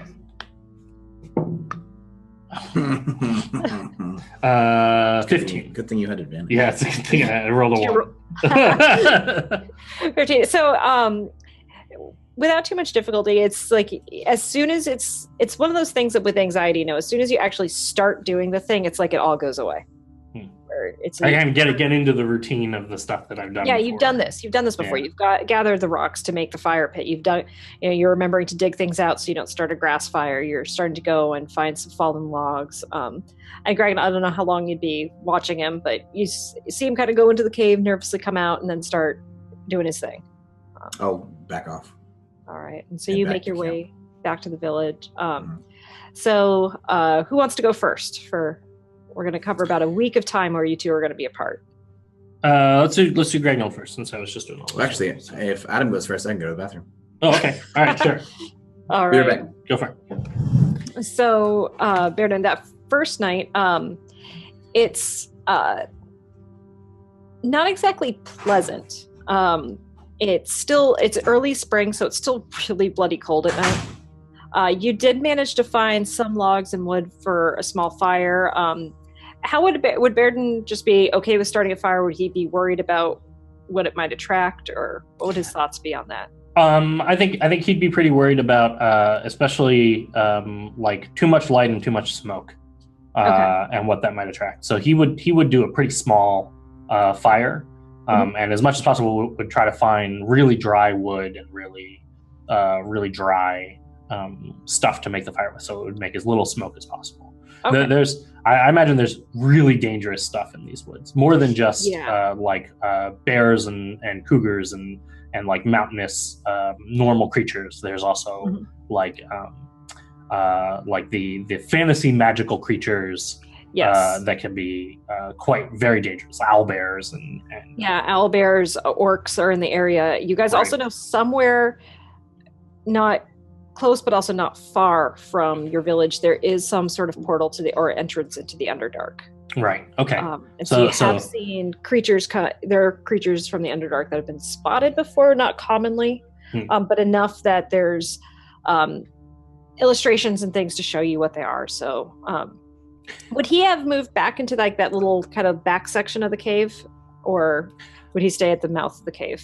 I think ultimately, I think is probably ill-advised. But I think Baeridin's probably not been in a lot of combat before, and so like he's done like training, but never in like a real combat situation. And whenever he's been on hunts, they were never hunts where there was an ambush, or hunts where there was like an orc that they came across, or something really devastating from the Underdark that they would have come across. So he's never had like he doesn't have quite the sense for knowing how to keep himself best protected, and he's mostly thinking that he's going to starve to death, more than he's going to like come across some creature that's going to try to kill him.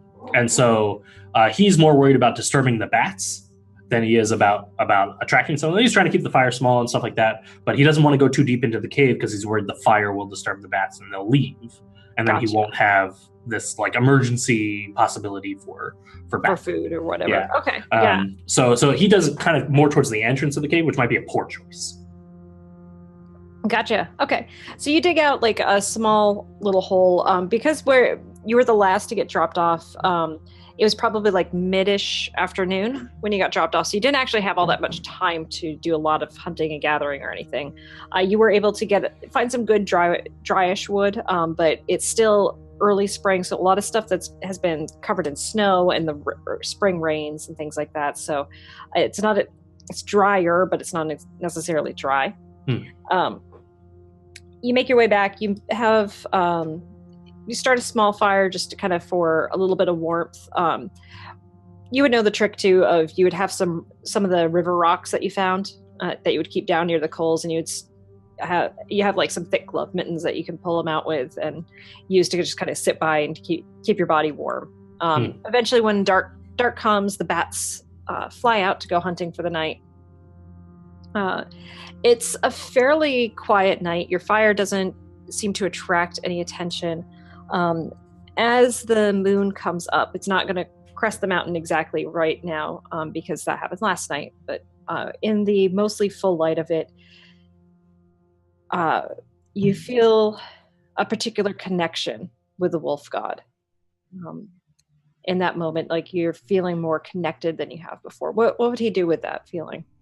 I think like knowing that he's alone, and knowing that like this is the place, this is like a part of the purpose of this is to connect with the wolf god. When he starts to feel that connection, he would leave the cave and wander out into sort of the moonlit forest just in front of it, and would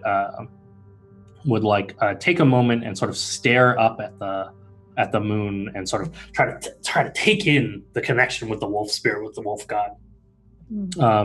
And like wait for a signal, or wait for something a piece of inspiration, something to tell Baeridin, like, here's his purpose with the tribe, here's his link. And I think Baeridin's being like real optimistic that he's going to get this inspiration on the first night. Yeah. Go ahead and make a religion check. What's my religion skill? So that's a 7. 7. I rolled a 5. Okay. So trying to get that moment of connection, to feel that nothing really on this night. Like you're feeling more connected, but maybe it's like, I don't know, you just came from the village, it's still a little too new. But eventually sleep takes you and you rest for the night. Unless there was anything else you wanted to do that night. No, I don't think so. I think like as Baeridin lies down, he thinks nervously about the year ahead of him, and thinks both about how lonely this experience will be, and also about sort of what's going to be in store for him. Okay. So the next day comes. What would his routine be like as he gets up and starts getting ready? Especially for the first 2 days, he knows he has to set up some kind of shelter and some defenses against like creatures that might come, as well as he needs food. So he'll start gathering some like bigger logs, but he's not that strong, so he like can't gather like really big logs. So he sort of just grabs like whatever kind of big sticks that he can pull kind of in front of the cave and start blocking off some parts of the cave so it can act as slightly more defensive. Just keep out like bears and normal creatures. And then he'll forage for berries and edible plants, which, as already kind of established, is maybe not great. All right, so for the sticks, just give me a general survival check. Let's see. I rolled a natural 20. Hey! All right, so not only do you find some really good logs and sticks and things to move in, they're in places where you're actually able to roll them pretty easily. So you remember how to like use the one stick as a lever to be kind of your fulcrum and to push them along. And like as you're finding this one stick, like it's actually feeling pretty good in your hands. It's pretty solid. Something that like after you get a few of the logs in place, like you kind of start taking a few whacks and even though a staff isn't a traditional weapon of dwarves, but for some reason this is feeling really comfortable in your hands. It never occurs to Baerdin that it might be better served as a spear. He likes the idea that it's blunt, and so he keeps it exactly as a staff. He really likes the shape and the feel of it. All right, and so I'll also say after he knocks the like logs and stuff down. And he like uses the fulcrum like he's been shown before, and he's like every time he like does it, and then he like looks around, like waiting for like some praise or like I did it. There's of course nobody else there, so he's sort of he's both like really proud of himself and also like a little disappointed nobody saw that. All right, and then give a general survival check for the burying. You get roll 2 ISO advantage because you have notes. I do have notes. I rolled a 9, so that's a 14 with my survival. 14. So it takes you a while, but you actually do locate a plant that you can eat, but it's not fully in bloom yet. But you mark off where it is, and then you go out and you imagine would he try hunting?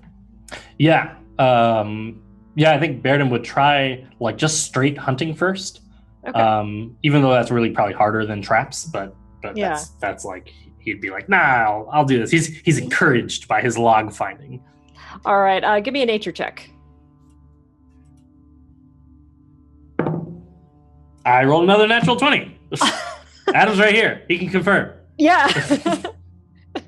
So looking around, you actually see you start to like look for tracks. You're trying to look for something bigger at first, but in the bushes you see tracks of rabbits pretty easily, and then as you're looking at those tracks you hear some chattering above you, and you look up and you see some squirrels arguing with one another, kind of fighting it out and kind of going back and forth. Can I tell what they're arguing about? Actually, you are a gnome and you can speak with small beasts. Yeah, I wonder whether or not I've ever shared that with the tribe. Well, I don't know that you would have known that you could do that, but at that moment, maybe it doesn't. Seeing the squirrels chatter with each other, would he be curious? Like, gosh, I wonder what they're talking about. I think he totally would, just because like his curious nature of like people talking with each other and social interactions. Yeah, you're kind of like already a day into this, you're feeling super lonely and wanting that company, and without even thinking about it, like you kind of just. Being alone and having to reflect on yourself, you suddenly feel like if you really wanted to, you could speak with them. Baeridin chimes in, and he says, "You both need nuts for the end of winter. You might as well just split the stash." Mm-hmm. They look down at you like, "It's not your business. It's our business." Baeridin, thinking absolutely nothing of it, says, "Well, clearly you need arbitration because this is ridiculous. I can't believe you're arguing over 2 nuts. Look, I just found 3 right here." What's arbitration? Ridiculous. Squirrels, they know basically nothing. And this little bird is kind of sitting on a little canary or something. It's just kind of sitting on a tree nearby, and it's like, you're not going to get anywhere with those two. They're always fighting. Yeah, sounds like some other people I know. Frankly, I can't believe these dwarves are arguing over these nuts. And as Baerdin says that, he realizes that they're squirrels and not dwarves. And then he thinks maybe he's going crazy. The bird kind of chuckles and says, there's another squirrel that got crushed by a rock a few days ago. Its stash is over there. And she kind of nods off, and you could see like a knot hole in a tree.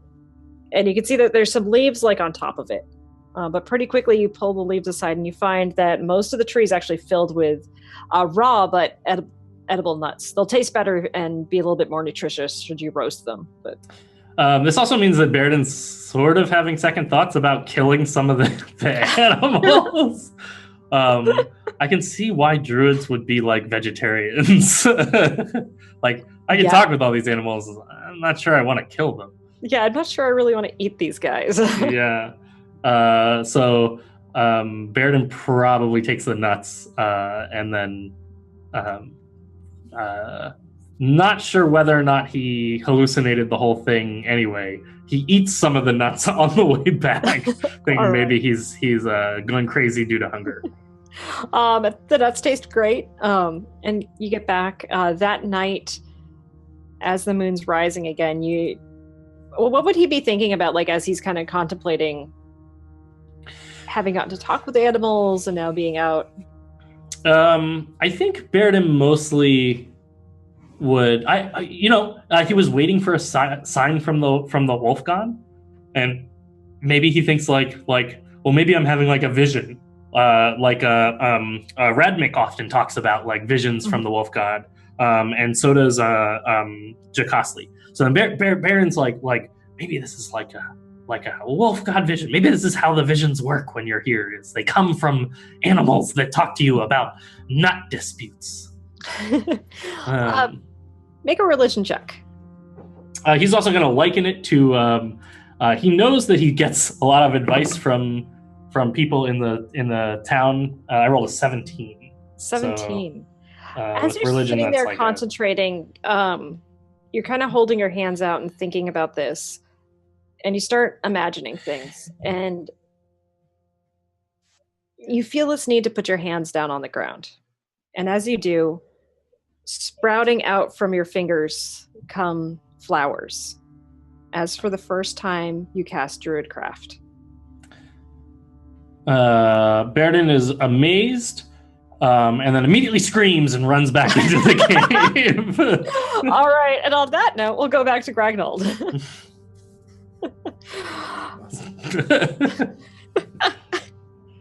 So, Gragnold, you make your way back into the village. It's probably just after sunset or a little bit or near moonrise when you get back in. And I assume Rodnik probably was like trying to just watch over your bruise as you were out for the day. And you come back to your house and you find him just dead asleep on one of the tables. Like one of the pots like boiling over. This is why you took over. That's right. Time for bed. Look, you can sleep here if you want. My house is your house. Just get off the table. You don't know what you're talking about. Oh, I do. You're on the table. Something, I'm pretty astute. This is the table. You eventually get him to go to. You have a little guest room because this happens quite often, and you finally get him settled in, and you hear a little knock on your door. Who is it? Hasreet's there. No. And she holds up a bottle. my command. Yes, please do. Sorry. Come on inside. I didn't know you were coming. I know you're close with that small one, and I traded for this a while ago. It's something that the humans make. It's called whiskey. Have you had it? No. Oh, come on. That was such a knowing laugh. She opens the bottle and is like, "Are we just drinking from this, or you want to do glasses?" Ah, fuck it. She just takes a big chug and hands it over to you. Oh, it's delightful. So, how was it dropping the pups off today? Well, I hope everyone's prepared. I'm a little worried about a few of them. Odigrid's gonna be fine. She'll be fine, and Ruby do good, I think. I'm a little bit worried about Baerdin. He's a special one, but I think I got a good feeling about that one. I was talking to Radmik maybe about checking on him. I think that's a good idea. I know I'm not supposed to, but Yeah. I could sneak away. Give them another couple days and then go and check and see how they do. Don't tell anyone though. I'm not supposed to, intervene. Take another swig and be like, "My little sister went out. I checked on her about once a month. She never knew it, but Your secret's safe with me. I might have killed a deer and conveniently lost the corpse near where she was." That's smart. We all help one another. It's part of being a pack. No one survives completely on their own. Is that why when I went out there was meat placed for me? I thought it was the wolf spirit. It is the wolf spirit. Helping all of us help the pups. The trick is to help them without them knowing it. I like that. I like that a lot.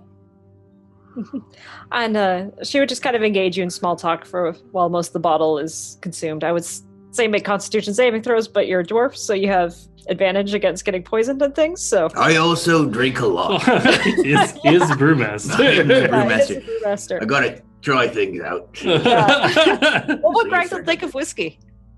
I think it's a little sweet for his taste. All right. Yeah, does Gragnold brew heavier stuff too? Does he distill? He doesn't distill. Yeah. Just brews. It's more like traditional wild ales. They're like sour.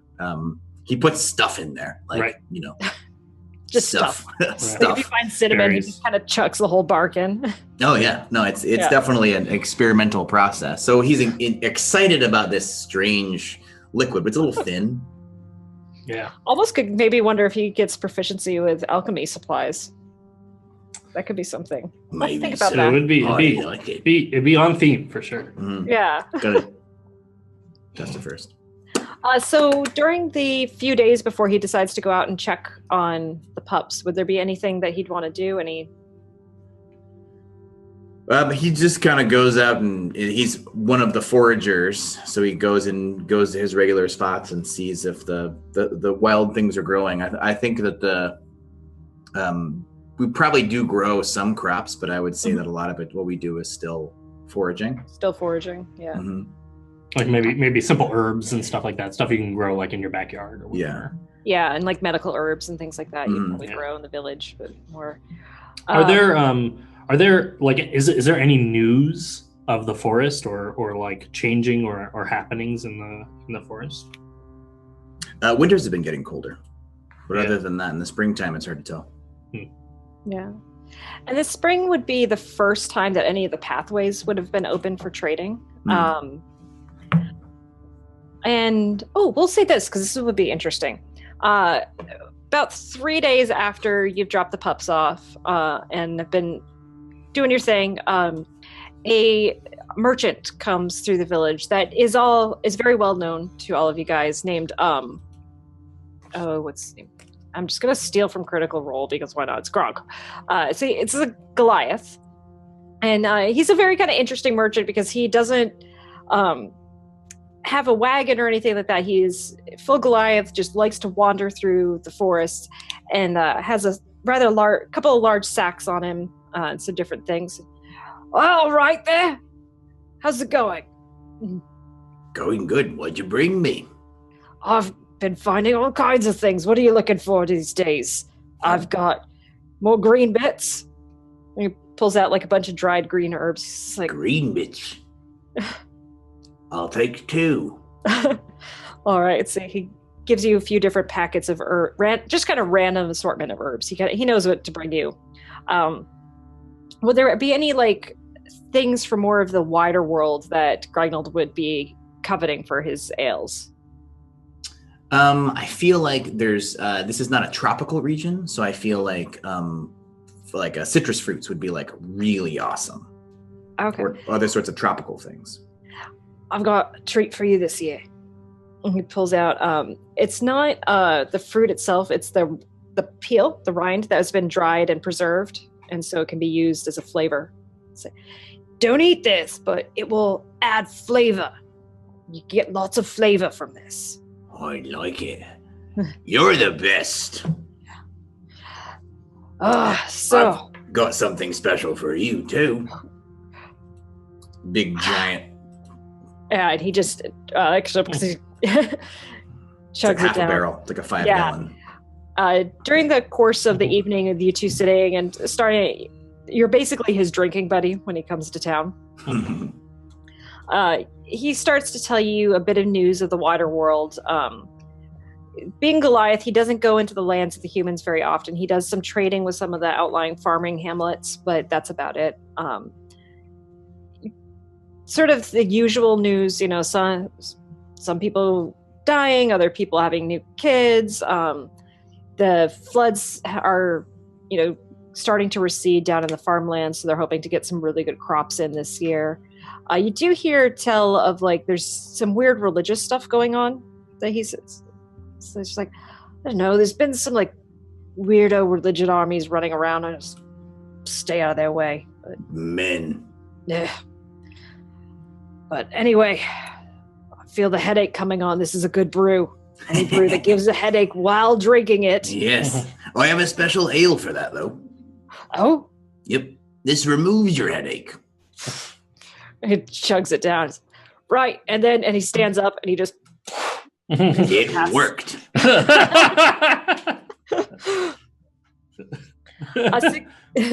Radmick, time to go home. I got someone else who needs the bed.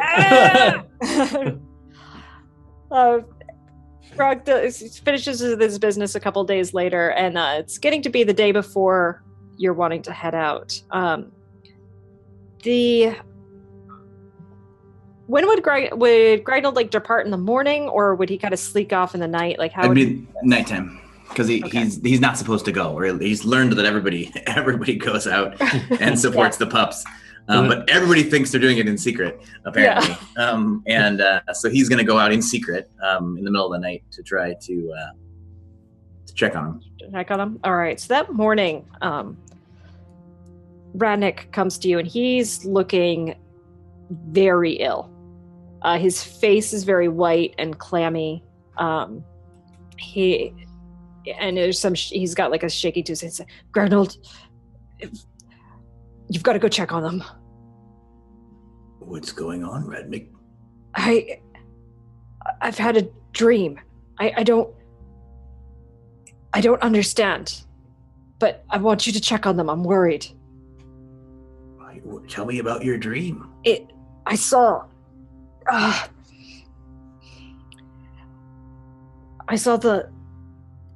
wolf spirit, and they were walking under the light of the moon, but then the sun started to come out and shine and obscure the moon, and suddenly there were spiders everywhere.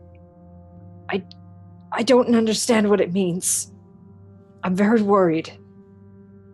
Radmick, between you and me, I was going to check tonight anyway, but I'll check on all of them. I was just going to go check on Baerdin, but No, I'll check on all the pups. check on them all, please. All right. I need a drink. All right. I can help you with that. Try this one, but drink a little bit. It almost knocked what's his name out last night. And he has a little bit. You notice it takes a lot more than it does normally to calm him down, and like even then he's still kind of sweaty and kind of always looking over his shoulder, and it's just like something's not right here.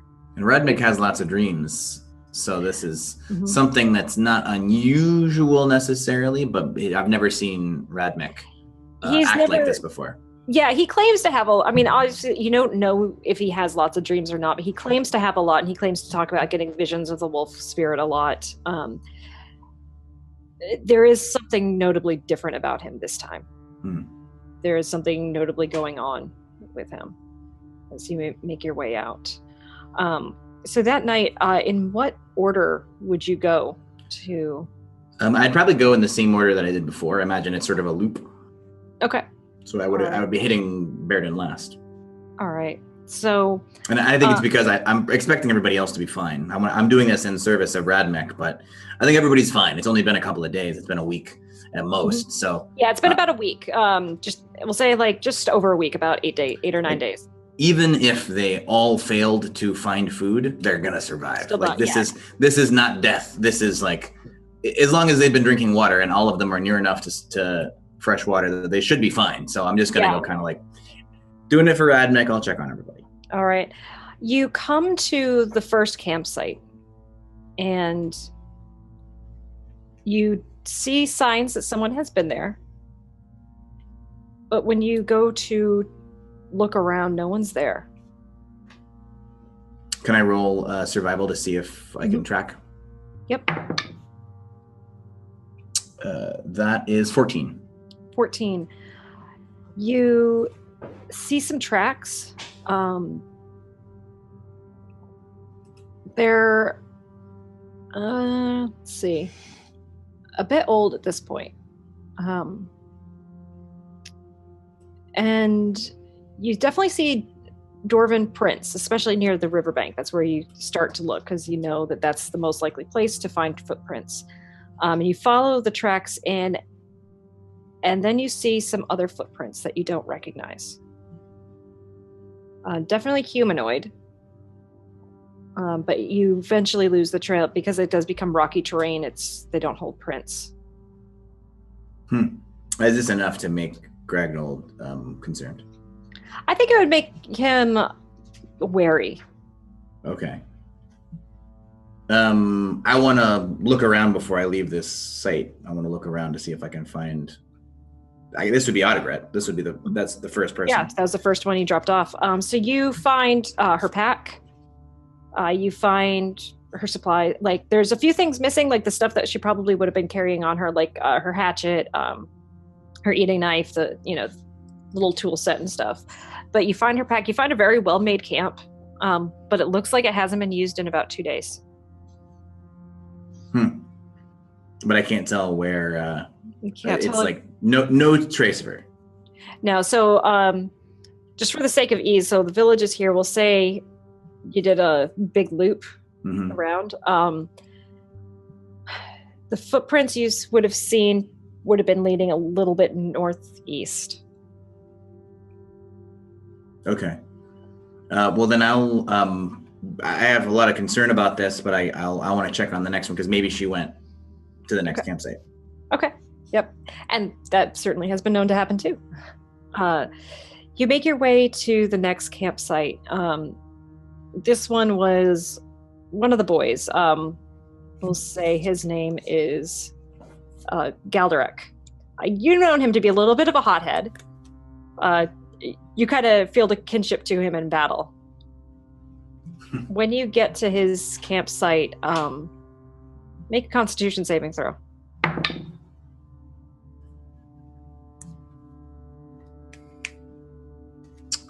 That is a 24. 24. You're able to hold it together, but it is a massacre, essentially, of one body. His body has just been torn to shreds from what you can see. So sometimes this happens when there's, bears and whatnot. Can I tell what did this? Make a nature check.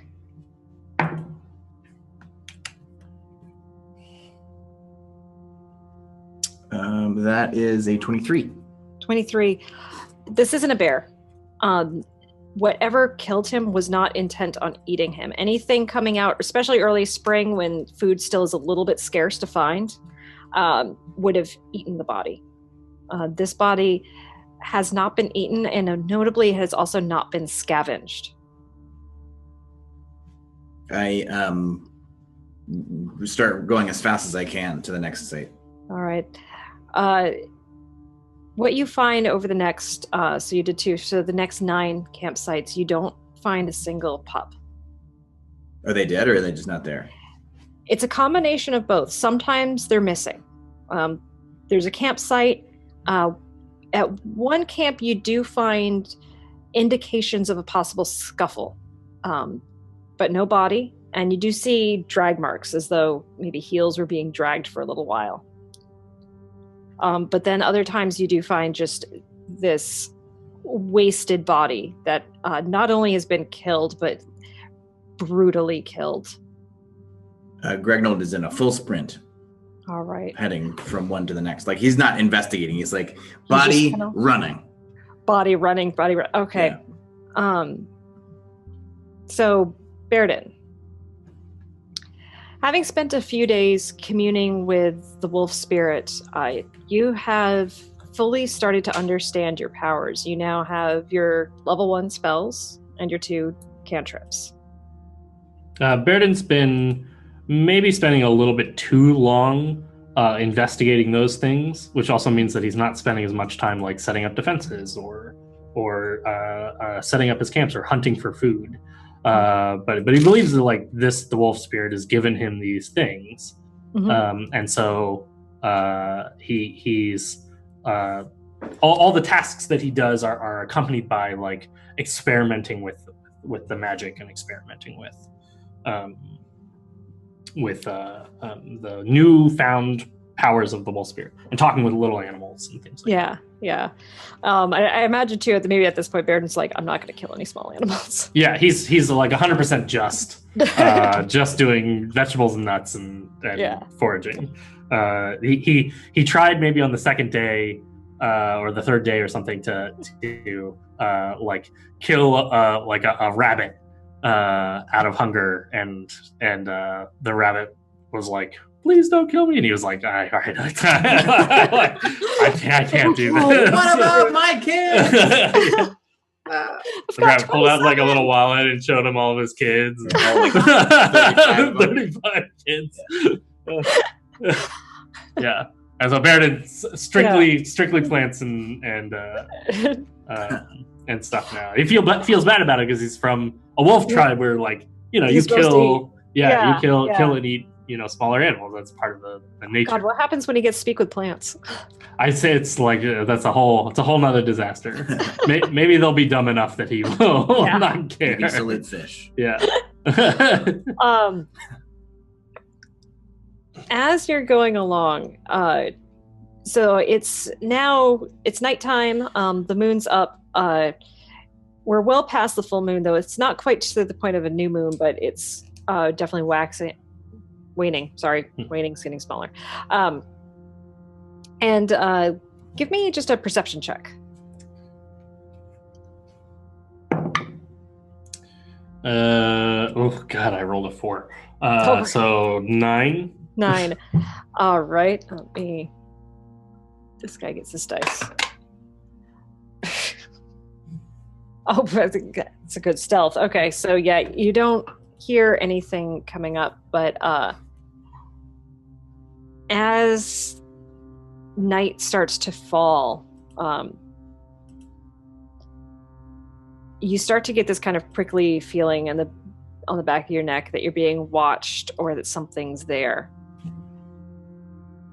And what would you do with that? I think Baerdin, he's getting like all these like things he believes are signs from the wolf spirit. So like anything he feels, he's sort of pursuing after. He's taking it for his initial knee-jerk experience of it. So as soon as he starts to feel that, he will assume he's being watched, and he's gonna like bolt upright and try to hide. Okay. Go ahead and make a stealth check. I have 15. 15? All right. That's not bad. All right. You go and you try to hide, and as you're trying to hide, you feel this warmth and comfort kind of come over you for a quick moment. And it tells you, this is you feel, as you feel this, you kind of look up and you see the moon, and you start to see like the clouds are passing over the moon, and it almost looks like it's making a wolf head as it passes over. And you feel it more than hear it. Yes. Inside of you is saying, think of me. Think of my form. You need my form now.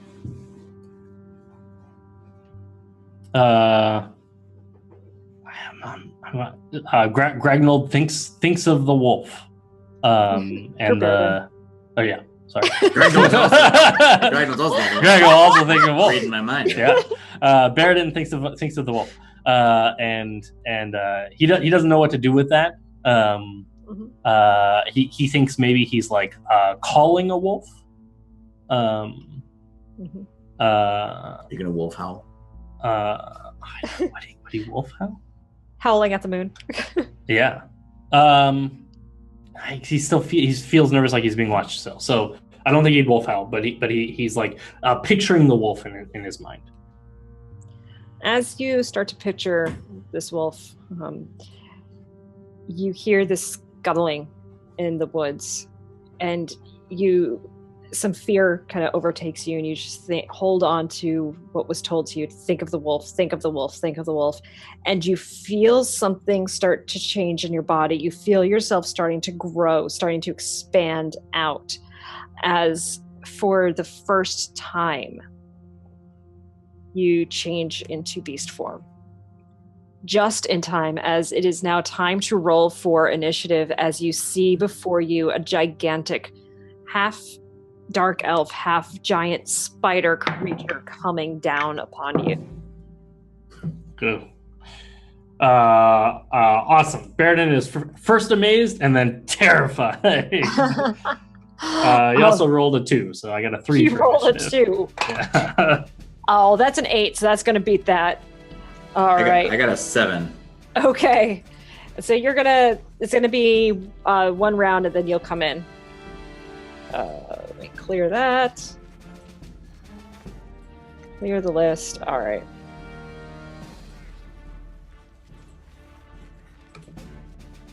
Am I a wolf or a dire wolf? You can be a dire wolf at this point, right? Because you're I think at level 1 you can be, or level 2 you can be. You can do. As soon as you get it, you can do that. Okay. So the Drider's dex is what? +3. Okay. Did I say 8? So 3. Yes. What was yours, Baeridin? 8, you said? Mine was 3. Oh, 3. Yeah, it's real bad. Gragnold's was 8. I'm pretty amazed. I try to say a bunch of stuff as a wolf. Yeah. Like, wow, this is pretty amazing, but it comes out as like, oh. All right. So so we've got your cave, and you probably went off just like a little bit outside the entrance of it to try and hide, and this Drider's kind of coming at you towards it. It's gonna go ahead. What is it gonna do? All right, it's walking up towards you, and it is going to try to grapple you. So it's going to go ahead and make... seeing you transform into a wolf?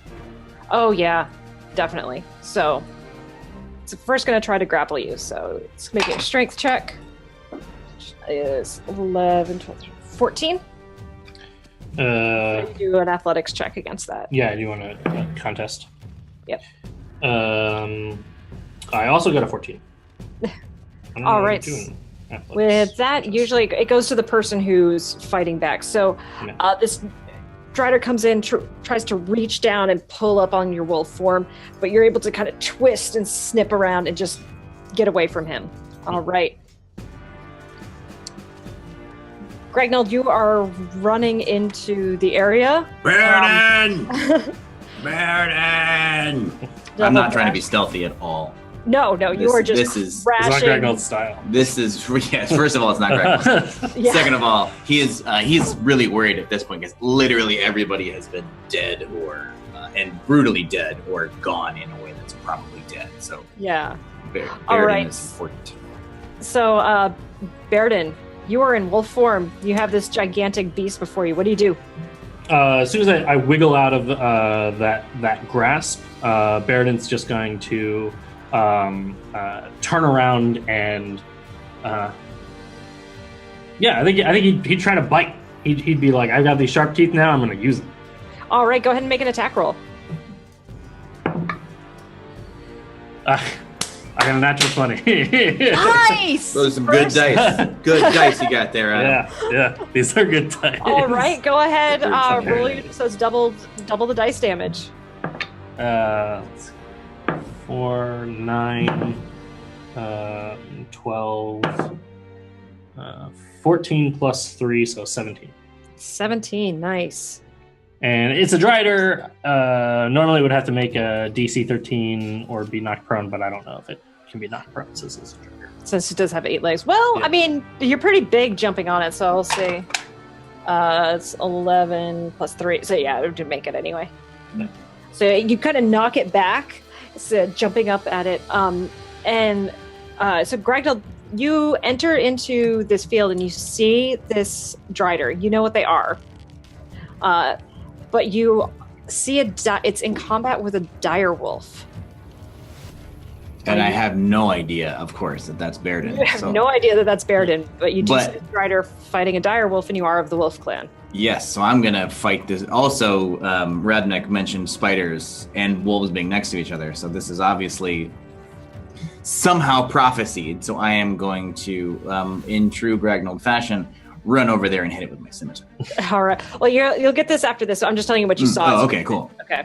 Because this would be your whole turn would have been dashing to get in and just to see this. So seeing this, so it's the Drider's turn. Now that it's gotten hit back, it's gonna go ahead and try to longsword.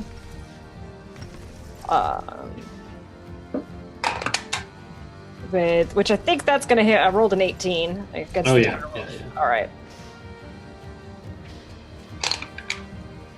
I rolled a 1 for the 1d8 plus 3. Okay, for slashing. 4. So, yeah, 4 points of damage there. And you are level 2 at this point, so you have level 2 hit points. Sure, I mean, the dire wolf hit points. Oh, that's right, you have the dire wolf hit points right now. Duh. Yeah. Okay. And then it's gonna try to bite you. And it's not going to with a 7 plus 6. So, 13? 13 does not hit.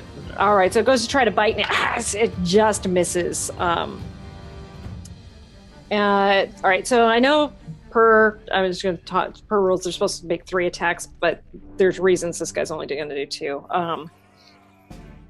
And actually, yeah, that'll be his turn. All right, now Gragnold. You just saw him try to attack, and he did successfully hit this dire wolf. So, I don't remember exactly because I took feats and things. Looking at my level 5 character sheet, but I will go in there and definitely make a reckless attack. All right, are you raging? I'm assuming. Oh yeah, totally. Oh yeah. Full on, bring it on, Drider. Yeah, so you just have the regular scimitars at this point, not the +1 ones. So.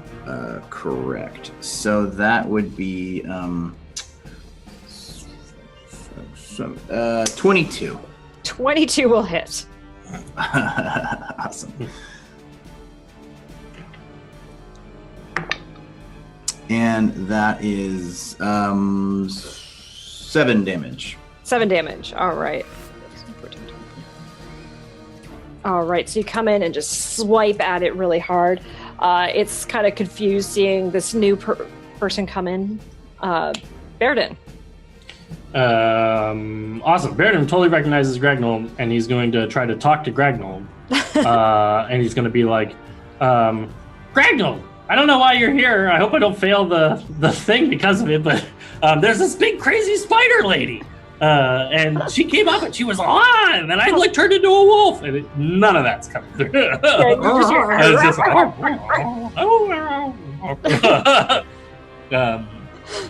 and then realizing that maybe he doesn't realize. I don't know what he realized, that he's speaking in wolf and not in Baeridin.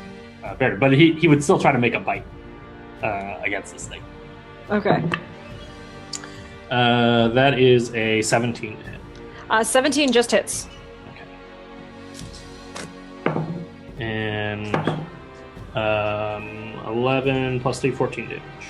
14? Yeah. Oh, wow. And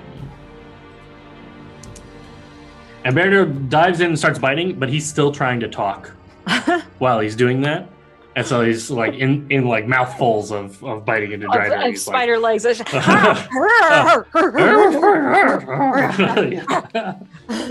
Yeah. All right. The Drider again. Now she's starting to get annoyed.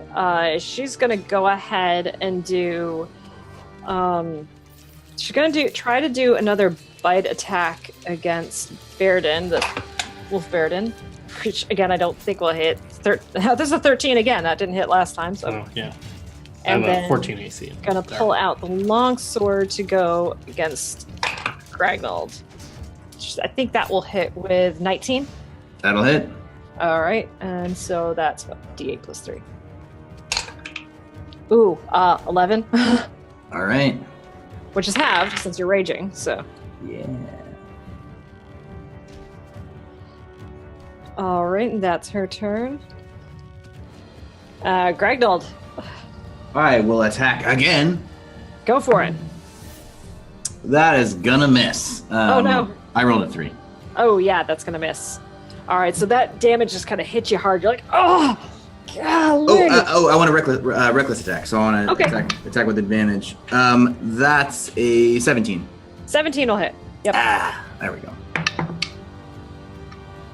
8. 8 points of damage. All right. 16. 6. All right. So you come up and just kind of start to slash, and you feel like, nope, this isn't going to work quite right. And so you know you're exposing yourself better for another attack, but you go ahead and you get in to get that hit. I'm assuming that Baeridin is in the cave. Yeah, because you don't know. Yeah, so Yeah. I'm Yeah, trying to prevent this thing from going into the cave. So I'm willing to take all the hits. You were Yeah. trying to just do what you can to try to save your will. friend. aggro this thing. Yeah. All right, Wolfie Baeridin. Wolfie Baeridin is. He's going to keep at it, but yeah, I think he'll keep at it for now. This thing's still the biggest threat, and definitely something that's taken care of. That is a modified 20. Modified 20 hits. And 9 damage that time. 9 damage. All right. You guys are laying into this thing pretty quick. Yeah. All right. So you lay into it. What's it feeling? What's it thinking here? Oh, I forgot I should have advantage on all these attacks too, because of pack tactics. Those don't kick until third. Oh, you don't get. Oh, okay. Yep. Yeah. All right, and it still has to do the strength save, right, to stay upright. Yeah. What's the DC on that? I think it's 13. Well, I rolled a 3, so so this time, as you come in and you tear into it, you just are able to knock it off, and its legs kind of kick out, and it falls to the ground. Nice. So on its turn, it's going to stand up. It's definitely getting a little bit more angry at the wolf in front of it, so it's going to go make 2 sword attacks against you. So it's going to be a 20 for the first one, and a 21 for the second. So I think those both hit. Those definitely hit. All right. It's 7 points, and then 6 points.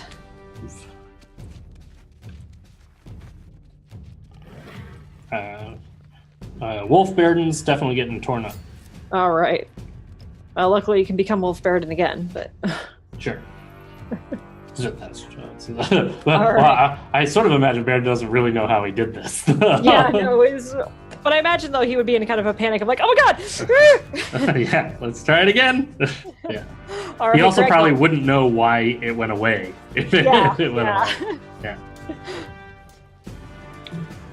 Gragnold, it's your Cool. turn. All right, more reckless attacks. More reckless attacks. That's 23. 23 hits. Yeah, let me check. Yep, 23 is hitting. Awesome, 10 damage. 10 damage. Nice. Yeah, You're just continuing. You're You not even caring got it. that you're like super close to this thing. You're just wailing right into it. Wolfie. Yeah. Let's keep at it. This time, yeah. I'll keep at it. Oh, I rolled a 2. Ooh. That's not gonna hit. All right, so you come up to try to hit at it, and it misses, unfortunately, as you leap over, and it kind of dodges out of the way.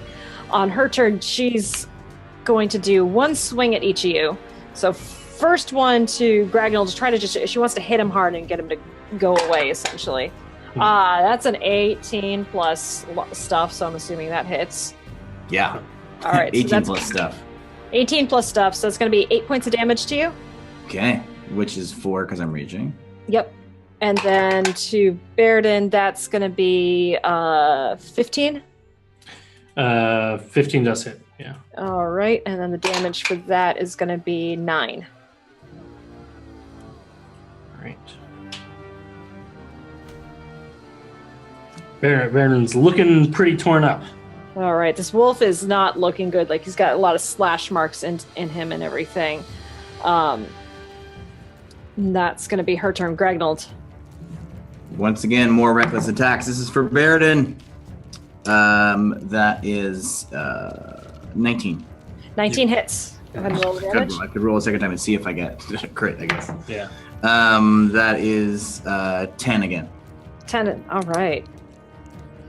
She's not looking good. She's pretty bloodied. There's a lot of just kind of like blacky, kind of like spider blood dripping off of her, but she seems very determined to finish this fight. It's interesting how she keeps going for this wolf. I'll say that.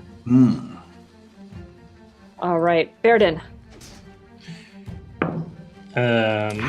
So close.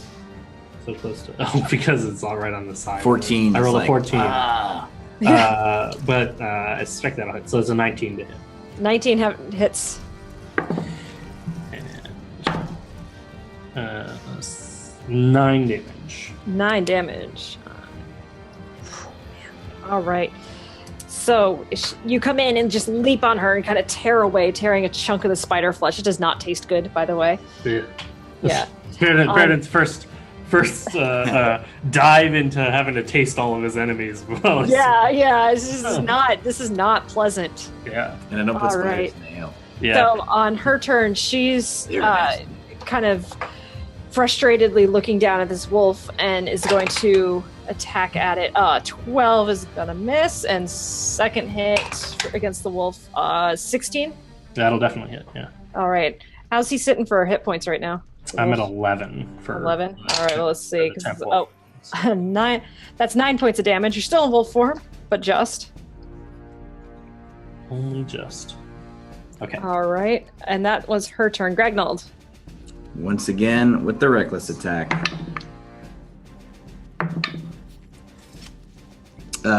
17. 17 just hits. Awesome.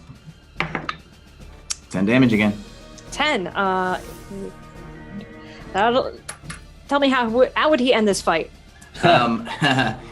He is going to. This is exactly how I want the scene to play out. Because I'm imagining that the Drider's like carapace is enough that Gragnold could like climb on.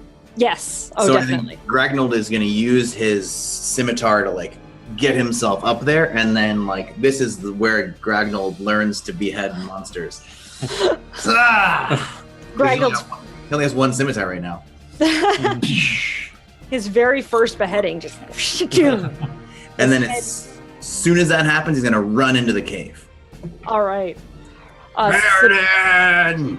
Baeridin, you see before you, Gragnold, behead this gigantic beast and then go running off into a cave calling your name. What would you do?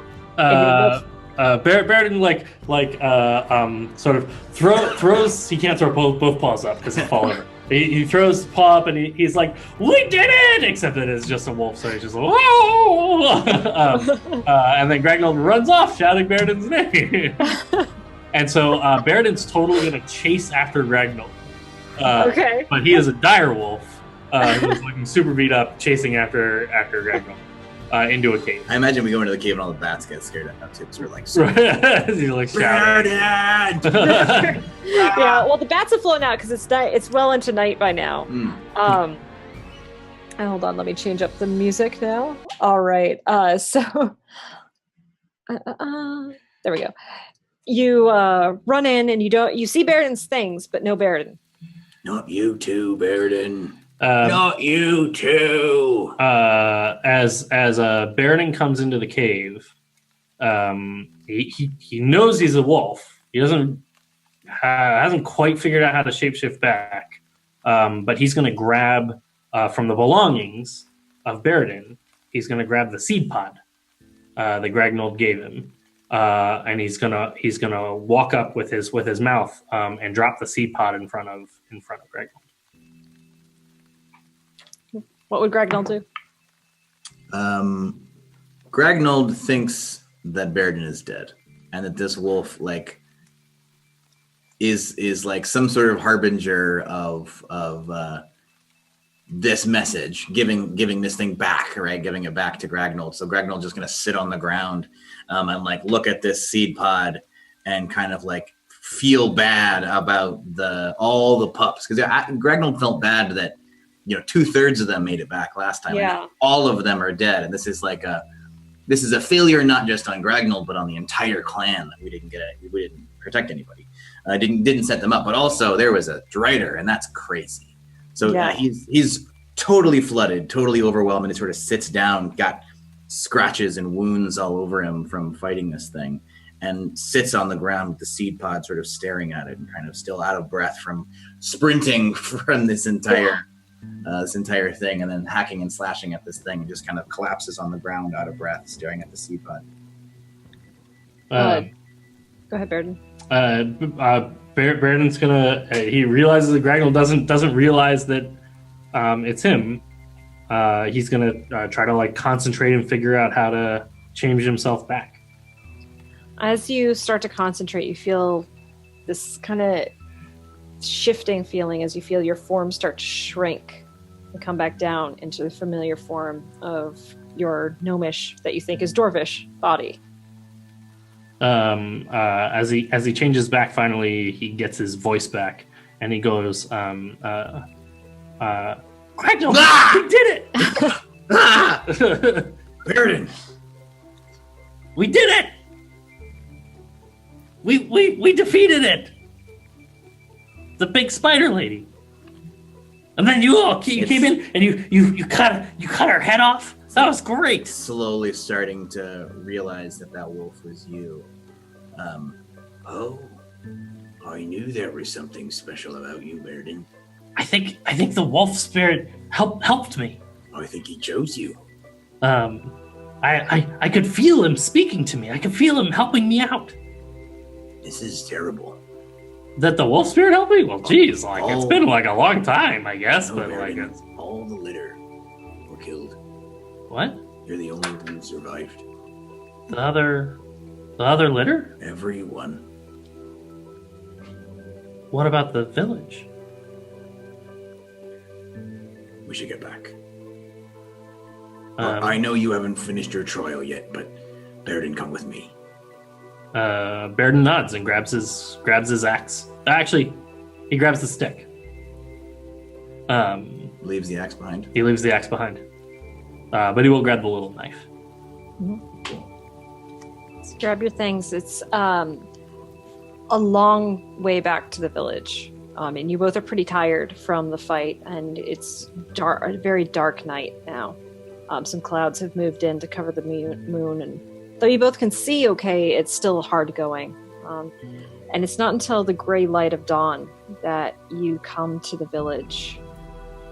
And you start to come, and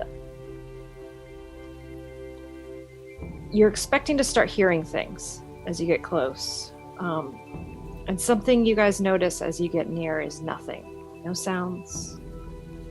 No sounds of people moving about, no sounds of animals chirping. It is just deathly quiet. As you round the corner into this kind of hidden grove that is your village, what you see before you is heartbreaking. You see bodies strewn about. Many, like you had seen before, Gragnold, just destroyed, not just killed, but killed brutally. Both of you just make me some Constitution saving throws real quick.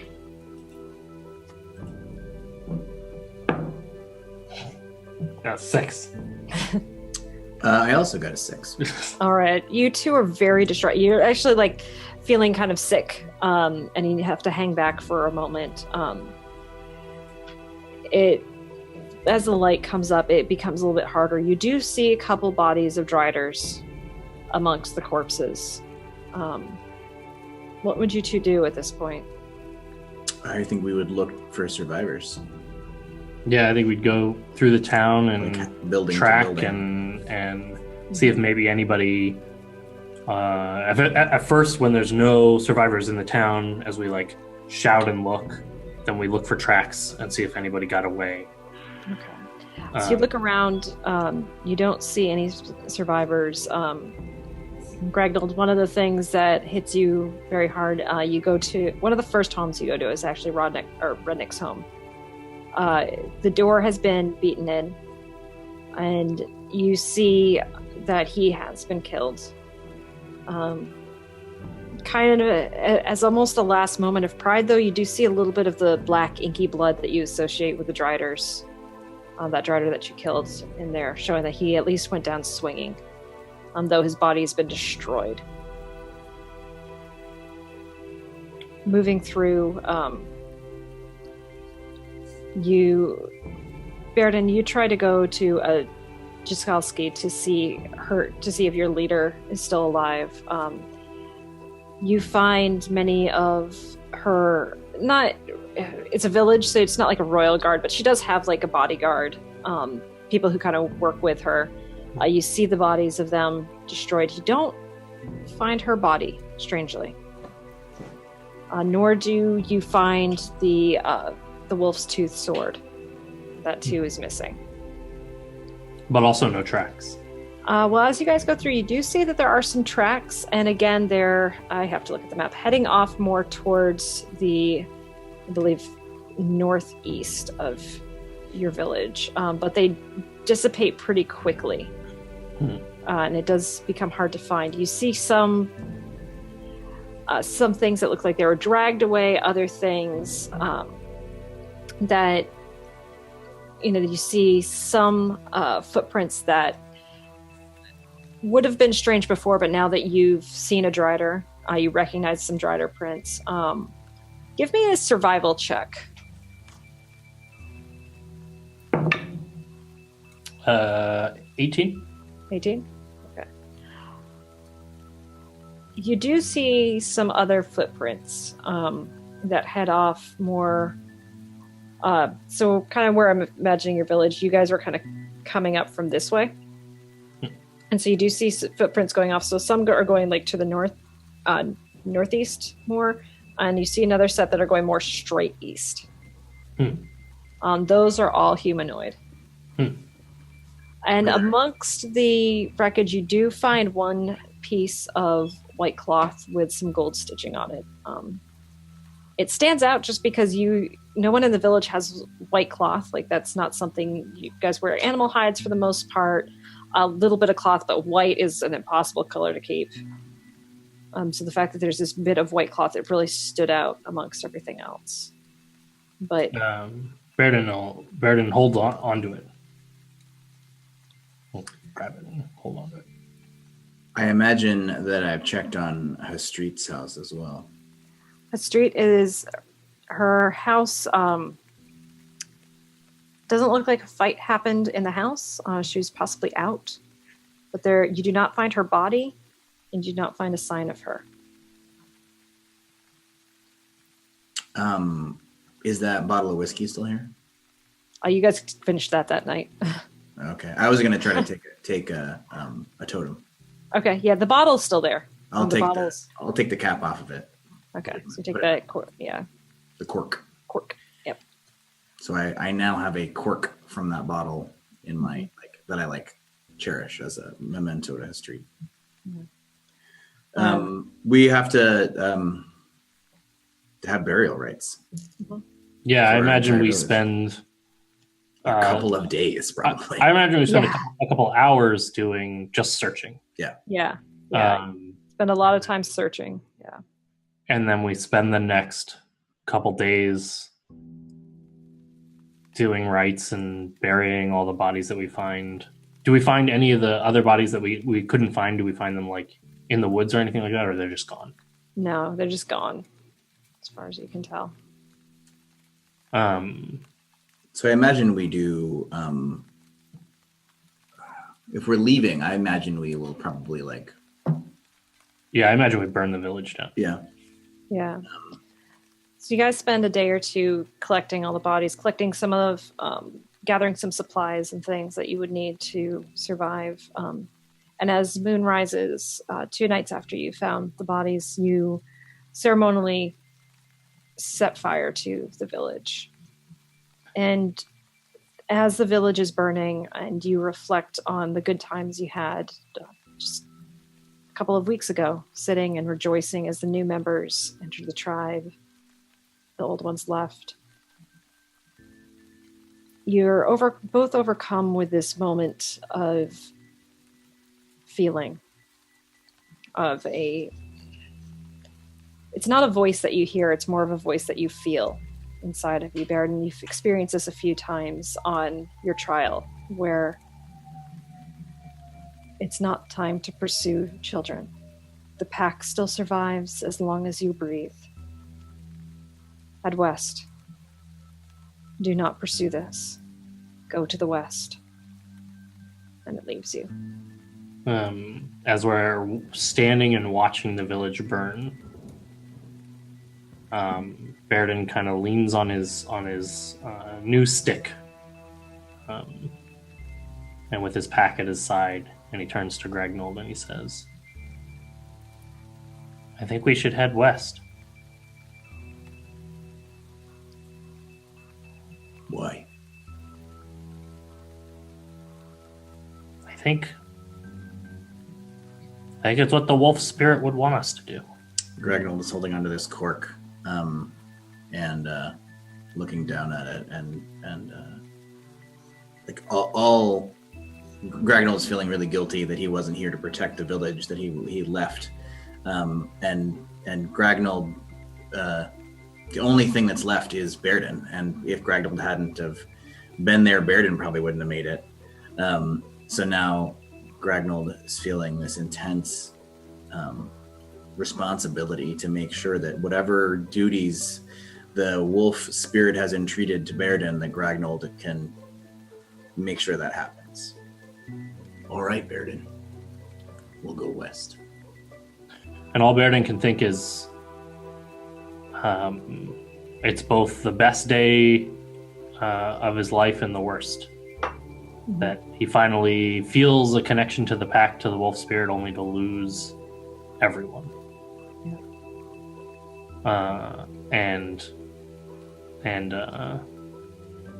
He spent most of his life just thinking that he wanted to be a member of the tribe and connected to the wolf spirit in the way that Jacques was, and in a way that everybody else seemed to be. And now he finally has that, and Gragnold's the only one he can share it with. Mm-hmm. And I also think that there's like a intense moment of having to grow up a little bit. Yeah.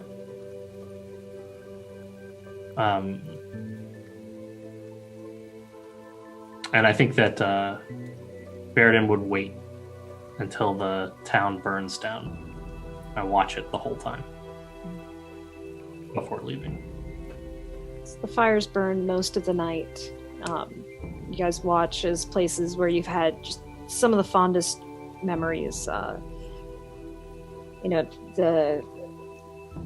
different places where you sat and told stories with friends, shared your first kiss with somebody. All those places are now just decimated and destroyed. And eventually the sun comes up and the ashes have all smoldered out, and you guys start to make your way to the west. Traveling for several days, encountering different, what now you just see as nuisances of nature. Chasing some things off, fighting, learning how to work together, and eventually make your way into some of the lands that are shared by humans and other races. Starting to take odd jobs, not feeling a good sense of direction.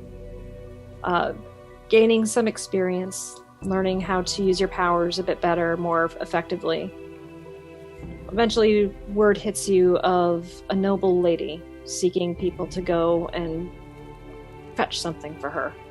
And feeling good about this job, and especially the payout from it, you guys decide to take it up and make your way further north to answer Lady Sari.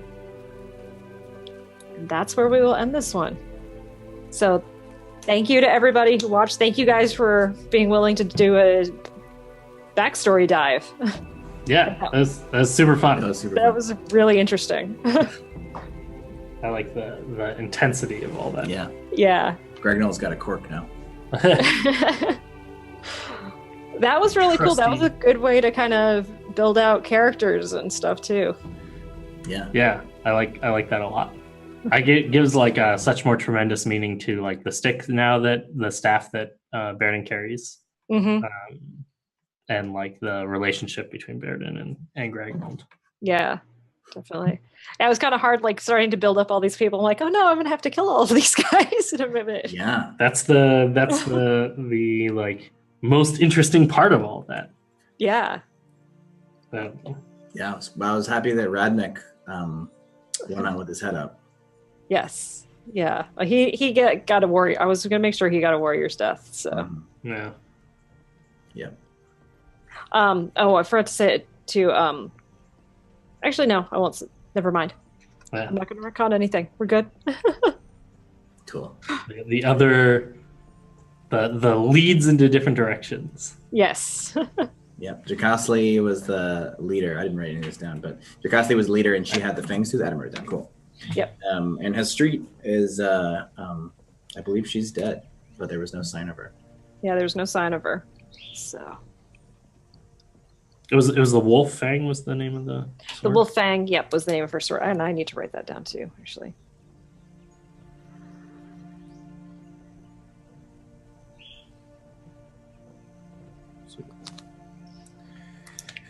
That was cool. Guys, that was so awesome. Thank you so much for letting me do this backstory bit with you. That was a lot of fun. And I feel like we got to know Baeridin and Gragnold a lot more now.